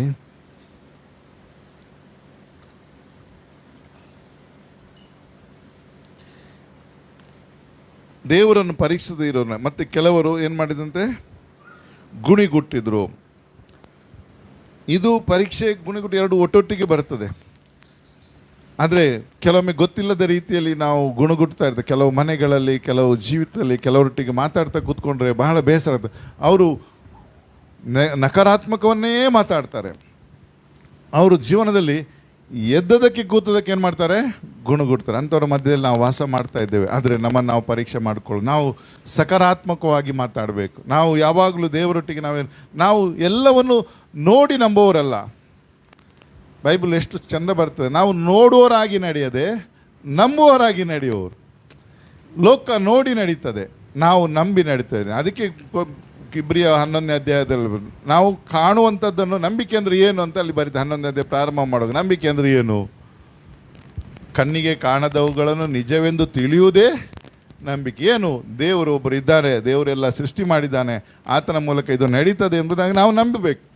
ನಂಬಿದಾಗ ನಮ್ಮ ಕೆಲಸ ಆಗ್ತದೆ. ಇಲ್ಲ ನಾನು ನೋಡಲಿಲ್ಲ ಅಂತ ಹೇಳಿದರೆ, ಒಬ್ಬ ಕುರುಡ ಜೀವನದಲ್ಲಿ ಸೂರ್ಯನನ್ನೇ ನೋಡಿದವನು ಒಬ್ಬ ಹೇಳ್ತಾನೆ, ಇನ್ನೊಬ್ಬ ಹೇಳ್ತಾನೆ ಮೇಲೆ ಒಂದು ಬಹಳ ಶಕ್ತಿಯುಳ್ಳಂಥ ಒಂದು ಸಾಧನ ಉಂಟು, ಅದಕ್ಕೆ ಸೂರ್ಯ ಅಂತ ಹೇಳ್ತಾರೆ. ಅದು ಬಹಳ ಪ್ರಕಾಶಮಾನ, ಇಡೀ ಲೋಕಕ್ಕೆ ಬೆಳಕು ಅದೇ ಕೊಡ್ತದೆ ಹೇಳುವಾಗ ಆ ಕುರುಡ ಹೇಳ್ತಾನೆ ಅಂತೆ, ನಾನು ನಂಬೋದಿಲ್ಲ, ಅಂಥದ್ದೊಂದು ಉಂಟಂತ ನಂಬೋದಿಲ್ಲ. ಒಂದು ಬೆಳಕು ಇಡೀ ಲೋಕಕ್ಕೆ ಕೊಡ್ತಂತ ನಾನು ಹೇಗೆ ನಂಬಲಿ? ಅದು ಸಾಧ್ಯವಾ? ಒಂದು ಲೈಟ್ ಒಂದು ಮನೆಗೆ ಕೊಡ್ಬೋದು, ಒಂದು ಅದು ತುಂಬ ದೊಡ್ಡದಿದ್ದರೆ ಒಂದು ಹಳ್ಳಿಗೆ ಕೊಡ್ಬೋದು, ಊರಿಗೆ ಕೊಡ್ಬೋದು. ಇಡೀ ಪ್ರಪಂಚಕ್ಕೆ ಒಂದೇ ಲೈಟ್ ಉಂಟಂತ ನಾನು ನಂಬೋದಿಲ್ಲ ಅಂತ. ಆಗ ಅವನು ಕೈ ಹಿಡಿದುಕೊಂಡು ಬಂದು ಬಿಸಿಲಲ್ಲಿ ತಂದು ನಿಲ್ಲಿಸಿದಂತೆ. ಬಿಸಿ ಆಗ್ತದಾ ಹೇಳಿದಂತೆ. ಹೌದು ಬಿಸಿ ಆಗ್ತಾ ಉಂಟು. ಆ ಬಿಸಿ ಹೇಗೆ ಆಗ್ತದೆ ಅಂತ ಹೇಳಿದರೆ, ಮೇಲೆ ಒಬ್ಬ ಸೂರ್ಯ ಇದ್ದಾನೆ, ಮಧ್ಯಾಹ್ನ ಆಗುವಾಗ ಅವನು ಬಿಸಿ ಬರೋದ್ರಿಂದ ನಿನಗೆ ಬಿಸಿ ಆಗ್ತಾಯಿದೆ. ಅದರ ಶಾಖದಿಂದಲೇ ಇಡೀ ಪ್ರಪಂಚದ ಎಲ್ಲ ಜೀವರಾಶಿಗಳು, ಗಿಡ ಮರಗಳು ಬದುಕ್ತದೆ. ಇಲ್ಲ ನಾನು ನೋಡಲಿಲ್ಲ, ನಾನು ನಂಬಲಿಕ್ಕೆ ಆಗೋದಿಲ್ಲ ಅಂತ. ಎಷ್ಟೋ ಬಾರಿ ನಮ್ಮ ಪರಿಸ್ಥಿತಿಗಳು ಹಾಗೆ ಇರ್ತದೆ. ನಾವು ಹಠ ಮಾಡ್ತೇವೆ, ಅನುಭವಿಸ್ತಿದ್ದೇವೆ, ಬಿಸಿ ಆಗ್ತಾ ಇದೆ, ಜೀವದಲ್ಲಿದ್ದೇವೆ, ಬಿಸಿ ಆಗ್ತಾಯಿದೆ, ಆದರೆ ಏನು ಮಾಡಿ ನೋಡಲಿಲ್ಲ. ಎಲ್ಲವೂ ನಾವು ನೋಡಿ ನಂಬಲಿಕ್ಕೆ ಆಗೋದಿಲ್ಲ, ನಂಬಬೇಕಾಗ್ತದೆ. ಬಿಸಿ ಆಗ್ತಾ ಇದೆಯಾ? ಓ ಇದ್ದಾನೆ ಸೂರ್ಯ, ದೇವರು ನಮ್ಮನ್ನು ಇಲ್ಲಿ ತನಕ ನಡೆಸಿದಾನೆ, ನಾವು ಜೀವದಲ್ಲಿ ಇದ್ದೇವಾ? ದೇವರ ಒಂದು ನಿರೀಕ್ಷೆಯಲ್ಲಿ ಇದ್ದೇವಾ? ನಾವು ಕಾಪಾಡಿದಾನಲ್ಲ, ಸಂತೋಷ ಉಂಟ, ಮನಃಶಾಂತಿ ಉಂಟಲ್ಲ, ದೇವರಿದ್ದಾನೆ. ಎಲ್ಲ ಅದಾಗಲಿಲ್ಲ, ಇಲ್ಲ ದೇವರೇ ಇಲ್ಲ, ಒಂದು ಸಣ್ಣ ಇದ್ದಾನೆ, ದೇವರೇ ಇಲ್ಲ, ದೇವರಿದ್ದರೆ ಹೀಗೆ ಆಗ್ತದ, ಹಾಗೆ ಮಾತಾಡಲಿಕ್ಕೆ ಹೋಗಬಾರ್ದು. ಗುಣಗುಟ್ಟುವಂಥ ಸ್ವಭಾವ ಇರಬಾರ್ದು. ಎದ್ದದಕ್ಕೆ ಕೂತಕ್ಕೆ ಹಾಗೆ ಆಗಿಲ್ಲ, ಇದಿಲ್ಲ, ಅವರಾಗಿಲ್ಲ, ಉದ್ದ ಇದ್ದರೆ ಗಿಡ್ಡ ಆಗಬೇಕು, ಗಿಡ್ಡ ಇದ್ದರೆ ಉದ್ದ ಇರಬೇಕು, ಕಪ್ಪಿದ್ರೆ ಬಿಳಿ ಆಗಬೇಕು, ಉದ್ದ ಕೂದಲಿದ್ದರೆ ಗಿಡ್ಡ ಕೂದಲಾಗಬೇಕು. ಒಟ್ಟು ಮನುಷ್ಯನಿಗೆ ಶಾಂತಿ ಎಂಬುದೇ ಇಲ್ಲದಂತ ಒಟ್ಟು ಗುಣಗುಟ್ಟುವಂಥದ್ದು. ನಾನು ಅಂಥವ್ರ ಮಧ್ಯದಲ್ಲಿ ವಾಸ ಮಾಡಿದೆ, ಬಹಳ ಅಪಾಯ. ಸ್ತೋತ್ರ ಹೇಳೋದು ಬಿಟ್ಟು ಗುಣಗುಟ್ಟುತ್ತವೇ ಇರೋದು. ಬೈಬಲಲ್ಲಿ ಅಂಥ ಬೇಕಾದಷ್ಟು ವಚನಗಳುಂಟು. ನಾವು ಗುಣಗುಟ್ಟುವವರಾಗಬಾರ್ದು. ಗುಣಗುಟ್ಟಿದ್ರೆ ಏನು ಬರ್ತದೆ? ನಾಶ ಮಾಡ್ತಾನೆ. ಗುಣಗುಟ್ಟಿದ ಏನಾಯ್ತಂತೆ ಅಲ್ಲಿ ಬರ್ದಿಯ ನೋಡಿ. ಇದಲ್ಲದೆ ಅವರು ಗುಣಗುಟ್ಟಿ ಸಂಹಾರಕನ ಕೈಯಲ್ಲಿ ನಾಶವಾದರು. ಗುಣಗುಟ್ಟೋದು ಸಣ್ಣ ಪಾಪ ಅಂತ ನೆನೆಸ್ಬೇಡಿ. ಒಮ್ಮೆ ಆ ಸಂದರ್ಭ ಸರಿಯಾಗಿದ್ದರೆ ಟಕ್ಕ ಹೋಗಿಬಿಡ್ತೇವೆ. ಆ ಆ ಬಂದ ಶಬ್ದ ಆ ಸಮಯಕ್ಕೆ ಹೊರಗೆ ಬಿದ್ದರೆ ಅಲ್ಲೇ ನಾಶ ಆಗಿಬಿಡ್ತಾರೆ. ಅದಕ್ಕೆ ಬಹಳ ಜಾಗೃತಿ ಇರಬೇಕು, ಗುಣಗುಟ್ತಾ ಇರಬಾರ್ದು. ಅದು ಎಲ್ಲ ಸಂದರ್ಭ ನಡೀತದೆ ಅಂತ ನೆನೆಸ್ತಾರೆ, ಎಲ್ಲ ಸಂದರ್ಭಗಳಲ್ಲಿ ಗುಣಗುಟ್ಟೋದು ನಡೆಯೋದಿಲ್ಲ. ಅದರ ಪಕ್ಕನೆ ದಂಡನೆ ಅಂತ ಅಂದುಬಿಡ್ತದೆ, ಸಡನ್ಲಿ ಅಪಾಯ ತಂದು ಬಿಡ್ತದೆ. ನಾನು ಬಸ್ನಲ್ಲಿ ಕೆಲಸ ಮಾಡ್ತಾ ಇರೋ ಸಂದರ್ಭದಲ್ಲಿ ಇಲ್ಲೇ ಕಾಪುದಲ್ಲಿ ಒಬ್ಬ ಸುಸೈಡ್ ಮಾಡಿದ. ಬಸ್ಸಲ್ಲಿ ಬಂದಿದ್ದ ಅವನು. ಎರಡು ಸಂದರ್ಭಗಳಿದ್ದು ನಾನು ನೋಡಿದೆ. ಒಂದು ಮಂಚಕಲ್ನಲ್ಲಿ, ನಿಮಗೆಲ್ಲ ಗೊತ್ತಿರ್ಬೋದು, ಎಲ್ಲ ಬಿಡಿಸಿ ಹೇಳಿದರೆ ಗೊತ್ತಾಗ್ತದೆ. ಅವನು ನಮ್ಮ ಬಸ್ಸಲ್ಲಿ ಬಂದು ಮಂಚಕಲ್ಲಿಗೆ ಬಂದು ಪಾಯ್ಸನ್ ತಗೊಂಡು ಬಸ್ನಲ್ಲಿ ಬಂದು ಇಳಿದು ಹೋಗಿದ್ದಾನೆ. ಮತ್ತು ಸ್ವಲ್ಪ ದಿನ ಇದ್ದ ಸತ್ತು ಹೋಗಿಬಿಟ್ಟು. ಕಾರಣ ಏನಂತ ಹೇಳಿದರೆ, ಮನೆಯಲ್ಲಿ ಜಗಳ ಆಡಿದಾಗ ಅವನ ತಾಯಿ ಹೇಳಿದಂತೆ ಈ ಬದುಕು ನೆಡ್ದು ಸೈಪು ನೆಡ್ಡೆ ವಿಸಗೆತ್ತೊಂದು ಆಣ ಸೈಪು ಅಂದ. ಬಸ್ಸಲ್ಲಿ ಬಂದು ಕೂತ್ಕೊಂಡು ಕೆಲವೊಮ್ಮೆ ಅದು ನಡೀತದೆ. ಬಾಲ್ಯದಲ್ಲಿ ಸೈಪು ಜನ ಅಂಚಪ್ಪನ ಇದು ಹೇಳ್ತಾ ಇರ್ತೇವೆ, ಅದು ಎಲ್ಲ ಕೆಲವು. ಇನ್ನೊಬ್ಬ ಈ ಬದುಕು ನಡೆದು ಬಲಗೆ ಸೈಪು ನೆಡ್ಡೆ ಅಂತ ಹೇಳಿದ್ರು, ಸ್ವಲ್ಪ ಹೊತ್ತಲ್ಲಿ ಅವನ ಮನೆ ಹಗ್ಗ ಹಾಕಿ ಸತ್ಕೊಂಡಿದ್ದ ಇಲ್ಲಿ ಕಾಪಲ್ಲಿ ಮಜೂರಲ್ಲಿ. ಇದು ಎರಡು ಸಂದರ್ಭ ನಡೆದಂಥ ಸಂದರ್ಭಗಳನ್ನ ಹೇಳ್ತೇವೆ. ಇನ್ನು ಅಂಥದ್ದು ಬಹಳ ಇರ್ತದೆ. ಕೆಲವೊಮ್ಮೆ ಬಾಯಿ ಬಹಳ ಅಪಾಯ, ಗುಣಗುಟ್ಟುವಂಥದ್ದು, ಬೈಯುವಂಥದ್ದು, ನಾವು ನೆನೆಸ ಬಹಳ ಹಗುರಾಗ್ತದೆ. ಎಲ್ಲ ಸಂದರ್ಭ ನಡೆಯೋದಿಲ್ಲ ಅದು. ಕೆಲವೊಮ್ಮೆ ಸೈತಾನ ಆ ಸಂದರ್ಭವನ್ನು ಕಾಯ್ತಾ ಇರ್ತಾನೆ. ದೇವರು ಸಹಿಸಿ ಏನು ಮಾಡ್ತಾರೆ, ಕೆಲವೊಮ್ಮೆ ಬಿಟ್ಟು ಬಿಡ್ತಾರೆ, ಇವರು ನಾಶನ ಅಂತ. ನಾವು ಅದಕ್ಕೆ ನಾವು ಆಶೀರ್ವಾದ ನೋಡಿದ್ರೆ, ತಾಳ್ಮೆ ನೋಡಿದ್ರೆ, ಇವತ್ತೆಲ್ಲ ನಾಳೆ ಸರಿ ಆಗ್ತದೆ ಅಂತ ಹೇಳಿದರೆ, ಇವತ್ತೆಲ್ಲ ನಾಳೆ ಸರಿ ಆಗ್ಬೋದೆಂಬ ನಿರೀಕ್ಷೆ ಮಾತಾಡಿದರೆ, ಇಲ್ಲ ದೇವರಿದ್ದಾನೆ, ದೇವರೊಟ್ಟಿಗೆ ಪ್ರಾರ್ಥನೆ ಮಾಡುವ ಒಳ್ಳೇದಾಗ್ತದೆ, ಸ್ವಭಾವ ಬದಲಾಗ್ತದೆ. ಇವತ್ತು ಇಲ್ಲ ಅವನು ಸರಿಯೇ ಆಗೋದಿಲ್ಲ ಅಂತ ಹೇಳೋದಿಲ್ಲ, ಸರಿ ಆಗ್ತಾನೆ. ಯಾಕಂದರೆ ದೇವರಿಂದ ಎಲ್ಲ ಮಾಡಲಿಕ್ಕೆ ಸಾಧ್ಯ ಉಂಟು. ಅವನಿಗೆ ಅದು ಒದಗಿ ಬರ್ತದೆ. ಇಂಥದ್ದನ್ನು ನಿರೀಕ್ಷೆಯನ್ನು ನಾವು ಮಾತಾಡುವವರಾಗಬೇಕು, ನಿರೀಕ್ಷೆ ಕೊಡುವವರಾಗಿರಬೇಕು, ಭರವಸೆ ಉಳ್ಳವರಾಗಿರ್ಬೇಕು. ನಾನು ಮುಗಿಸ್ಲಿಕ್ಕೆ ಹೋಗ್ತಾ ಇದ್ದೇನೆ. ನಾವು ಇಲ್ಲಿ ಮುಂದೆ ನಾವು ನೋಡುವಾಗ ಏನು ಮಾಡಿದಂತೆ, ಅವರಿಗೆ ಸಂಭವಿಸಿದವುಗಳು ನಿದರ್ಶನ ರೂಪವಾಗಿ ನಮಗೆ ಬರೆದಿದೆ, ಬುದ್ಧಿವಾದಗಳಾಗಿದೆ. ಆದ್ದರಿಂದ ನಾವು ಏನು ಮಾಡಬೇಕಂತೆ, ಎಚ್ಚರಿಕೆ ಆಗಿರಬೇಕು. ನಿಂತಿದ್ದೇನೆಂದು ನೆನೆಸುವವನು ಬೀಳದಂತೆ ಎಚ್ಚರವಾಗಿರಬೇಕು. ಇವತ್ತು ನಾವು ಸ್ಥಿರವಾಗಿರ್ಬೋದು, ಇವತ್ತು ನಂಬಿಕೆಯಲ್ಲಿರ್ಬೋದು, ಇವತ್ತು ವಿಶ್ವಾಸಿ ಸಭೆಗಳಲ್ಲಿರ್ಬೋದು, ಇವತ್ತು ನಮ್ಮ ಪ್ರಾರ್ಥನೆ ದೇವರ ವಾಕ್ಯ ಧ್ಯಾನ ಬರವರಾಗಿರ್ಬೋದು, ಅಥವಾ ಅದು ಶಕ್ತಿಯಿಂದ ಕೂಡಿರ್ಬೋದು. ಆದರೆ ನಾಳೆ ಗೊತ್ತಿಲ್ಲದ ರೀತಿಯಲ್ಲಿ ನಾವು ಮೋಸ ಹೋಗಿರ್ಬೋದು. ಶಾರೀರಿಕ ಬಲಹೀನತೆ, ಈ ಲೋಕದ ಒತ್ತಡಗಳು, ಆಶೆ ಇಲ್ಲದ, ಅದರಿಂದ ನಾವು ಪ್ರತಿದಿನ ನಾವೇನು ಮಾಡಬೇಕು, ಪರೀಕ್ಷೆ ಮಾಡಬೇಕು. ಬೈಬಲಲ್ಲಿ ದೇವನು ಇಹಲೋಕವನ್ನು ಪ್ರೀತಿಸಿ ನಮ್ಮನ್ನು ಬಿಟ್ಟು ಹೋದ್ನು ಎಂಬುದಾಗಿ. ಇದು ಭಾಳ ಸಣ್ಣ ಅಂತ ನೆನೆಸ್ತೇವೆ ನಾವು, ಆದರೆ ಪೌಲ ಬಹಳ ದುಃಖದಿಂದ ಅದನ್ನು ಬರೀತಾನೆ. ಕೆಲವೊಮ್ಮೆ ಗೊತ್ತಿಲ್ಲ, ಅವನು ಹಾಗೆ ದೇವರನ್ನು ಲೋಕವನ್ನು ಪ್ರೀತಿಸಿದವನಲ್ಲ, ಅವನು ಸೇವೆಯನ್ನು ಪ್ರೀತಿಸಿ, ಪೌಲನನ್ನು ಪ್ರೀತಿಸಿ ಕಷ್ಟ ಸಂಕಟದಲ್ಲಿ ಅವರೊಟ್ಟಿಗೆ ಇದ್ದು ಸೇವೆ ಮಾಡಿದವನು. ಆದರೆ ಒಂದು ಸಂದರ್ಭ ಬಂತು, ಹಾಗೆ ನಾವು ನಾಳೆ ಎಲ್ಲಿ ಹಂಗಿನತ್ತುವುದು. ಆದ್ದರಿಂದ ಪ್ರತಿ ಕ್ಷಣ ನಾವು ಇನ್ನೊಬ್ಬರನ್ನು ಎಚ್ಚರಿಸ್ತಾ, ಇನ್ನೊಬ್ಬರನ್ನು ನಮ್ಮನ್ನು ನಾವು ಎಚ್ಚರಪಡಿಸ್ತಾ ಎಚ್ಚರಿಕೆಯಿಂದ ಕಾಯ್ದುಕೊಳ್ಬೇಕು. ಯಾಕಂತ ಹೇಳಿದರೆ ನಮಗೆ ಬರುವಂಥ ಶೋಧನೆಗಳು ಇಲ್ಲಿ ಇನ್ನೊಂದು ಚಂದ ಬರೆದಿದೆ ನೋಡಿ. ಆದ ಕಾರಣ ನಿಂತಿದ್ದೇನೆಂದು ನೆನೆಸು, ಬೀಳದಂತೆ ಎಚ್ಚರಿಕೆ. ಮನುಷ್ಯರು ಸಹಿಸಬಹುದಾದ ಶೋಧನೆ ಹೊರತು ಬೇರೆ ಯಾವುದು ನಿಮಗೆ ಸಂಭವಿಸುವುದಿಲ್ಲ. ನಮ್ಮಿಂದ ತಡೆದುಕೊಳ್ಳಲಿಕ್ಕೆ ಆಗುವುದಿಲ್ಲ ಅನ್ನೋಂಥ ಕಷ್ಟವನ್ನು ದೇವರು ನಮಗೆ ಕೊಡೋದಿಲ್ಲ. ಆತನು ಏನು ಕೊಟ್ಟರು ನಮ್ಮ ಶಕ್ತಿ ಒಳಗೆ ನಮಗೆ ಕೊಡ್ತಾನೆ. ಆತನು ನಮ್ಮ ಬಲ್ಲನು. ನಮಗೆ ಗೊತ್ತು, ನಮ್ಮ ಮಕ್ಕಳ ಹತ್ರ ನಾವು ಎಷ್ಟು ದೊಡ್ಡ ಹೊರೆಯನ್ನು ಇಡ್ತೇವೆ ಹೇಳಿ. ಸಾಮಾನು ತಗೊಂಡು ಬರುವಾಗ 25 kg ಚೀಲ ಅಕ್ಕಿ ಹುಡ್ಕೊಳ್ತೇವೆ ಅಂತ ನೆನೆಸಿ, 2 kg ಟೊಮೆಟೊ ಹಿಡ್ಕೊಂಡ್ಬರ್ತದೆ. ತಾಯಿ 25 kg ಮಕ್ಕಳ ಮೇಲೆ ಎದುರಿಸ್ತಾರಾ? 25 kg ಯಾರು ಹೊತ್ಕೊಳ್ತಾರೆ? ಮಮ್ಮಿ ನೀನಂತ ಕೊಡ್ತಾರಾ? ಮತ್ತೆ ಹೇಗೆ ಅವರು ಹೊಡ್ಕೊಳ್ತಾರಾ? ಲೋಕದಲ್ಲಿ ಕೆಟ್ಟವರಾದ ನಾವು ಅದನ್ನು ಮಾಡ್ತೇವೆ. ಕೆಟ್ಟವರು ನಾವು, ಯಾಕೆಂದರೆ ಯೇಸು ಸ್ವಾಮಿ ಹೇಳಿದ್ದಾನೆ, ಕೆಟ್ಟವರಾದ ನೀವು ನಿಮ್ಮ ಮಕ್ಕಳ ವಿಷಯದಲ್ಲಿ. ಹಾಗಾದರೆ ಪರಲೋಕದಲ್ಲಿ ಒಳ್ಳೆ ತಂದೆ ನಮ್ಮ ಶಕ್ತಿಯನ್ನು ಮೀರುವ ಶೋಧನೆ ಕೊಡ್ತಾನೆ. ನಮ್ಗೆ ಗೊತ್ತುಂಟು ಇವನಿಗೆ ಇಷ್ಟೇ ಹೊರಬಹುದು ಅಂತ, ಇವನು ಇಷ್ಟು ಶೋಧನೆ ತಡ್ಕೊಳ್ತಾನಂತ ದೇವ್ರಿಗೆ ಗೊತ್ತುಂಟು. ಇವನಿಗೆ ಇಷ್ಟು ಟೆಂಪ್ಟೇಷನ್ ಒಳಗೆ ಬಿಡಬೇಕು, ಅದಕ್ಕಿಂತ ಆಚೆ ಬಿಡ. ಅಲ್ಲಿ ಅವನು ಪಾಸ್ ಆದರೆ ಮಾತ್ರ. ನಿಮಗೆ 1ನೇ ಕ್ಲಾಸ್ನಲ್ಲಿ ಅಥವಾ 5ನೇ ಕ್ಲಾಸ್ ಮಾಡ್ತಾರೆ, SLC ಪರೀಕ್ಷೆಗೆ ಮಾಡ್ತಾರಾ? ಕ್ವಶನ್ ಪೇಪರ್ ಚೇಂಜ್ ಆಗಿ ಬಂದರೆ ಇಲ್ಲ ಇದೇನು ಚೇಂಜ್ ಆಯ್ತು ಅಂತೇಳಿ ನಮ್ಮದು ಪಾಠ ಅಲ್ಲ ಹೇಳ್ತೇವಲ್ವಾ? ಯಾಕೆ? ಅವನು 5ನೇ ಕ್ಲಾಸಲ್ಲಿ ಕಲ್ತೋದಕ್ಕೆ ಮಾತ್ರ ಪರೀಕ್ಷೆ ಮಾಡ್ತಾರೆ. 10ನೇ ಕ್ಲಾಸ್ನವರಿಗೆ ಡಿಗ್ರಿ ಅವ್ರದ್ದು ಪರೀಕ್ಷೆ ಕೊಡೋದಿಲ್ಲ. ಯಾಕೆ? ಅವ್ರು 10ನೇ ಕ್ಲಾಸ್ ಪಾಠ ಮಾತ್ರ. ಹಾಗೆ ಇದೆಲ್ಲ ಮನುಷ್ಯನಿಗೆ ಇಷ್ಟು ಜ್ಞಾನ ಇರೋದಾದರೆ, ಮನುಷ್ಯರಾಗಿದ್ದವ್ರು ನಾವು ಎಷ್ಟು ಒಬ್ಬನಿಗೆ ಗೊತ್ತಿರೋ ಅಷ್ಟೇ ಪ್ರಶ್ನೆ ಕೇಳೋದಾದರೆ, ಅದ್ರ ಒಳಗೆ ಪ್ರಶ್ನೆ ಕೇಳೋದಾದರೆ, ಹಾಗಾದರೆ ಪರಲೋಕದಲ್ಲಿರೋ ದೇವರು ನಮಗೆ ಸಿಕ್ಕಾಪಟ್ಟೆ ಒಂದು ತಲೆ ಮೇಲೆ ಹಾಕಿ ಬಿಡ್ತಾರಾ? ನಾವು ಹೊರಲಾರದ ಬಾಧನೆ ನಮಗೆ ಕೊಡಲಿಕ್ಕೆ ಸಾಧ್ಯ ಉಂಟಾ? ನಾವು ಅದಕ್ಕಿಂತ ಮುಂಚೆ ಬೊಬ್ಬೆ ಹಾಕಿದರೆ ಅದು ಮನುಷ್ಯನ ಸ್ವಭಾವ. ಒಂದು ಗಾದೆ ಮಾತಾಡ್ತಿದ್ದ ನಮ್ಮ ತಾಯಿ, ಕೊಪ್ಪರ ಬಿದ್ದವನು ಮುರಿಯಿಡದಂತೆ, ಎಣ್ಣೆ ಬಿದ್ದವನು ಮುರಿಯಿಡದಂತೆ. ಅರ್ಥ ಉಂಟು? ಗೊತ್ತಿಲ್ಲ, ಕೇಳಿದ್ದೀರಾ ಯಾರಾದರೂ? ಕೇಳಲಿಲ್ಲವಾ? ಹಳ್ಳಿಯಲ್ಲಿ ಒಬ್ಬ ತೆಂಗಿನಕಾಯಿ ಎಣ್ಣೆ ತೆಗಿಲಿಕ್ಕೆ ಕೊಪ್ಪರವನ್ನೆಲ್ಲ ಒಣಗಿಸಿ ಚೀಲದ ಮೇಲೆ ಉಟ್ಕೊಂಡು ದೊಡ್ಡ ಚೀಲ ಉಟ್ಕೊಂಡು ತಲೆ ಮೇಲೆ ಮೂಟೆ ಉಟ್ಕೊಂಡು ಹೋಗ್ತಾ ಇದ್ದಾನೆ.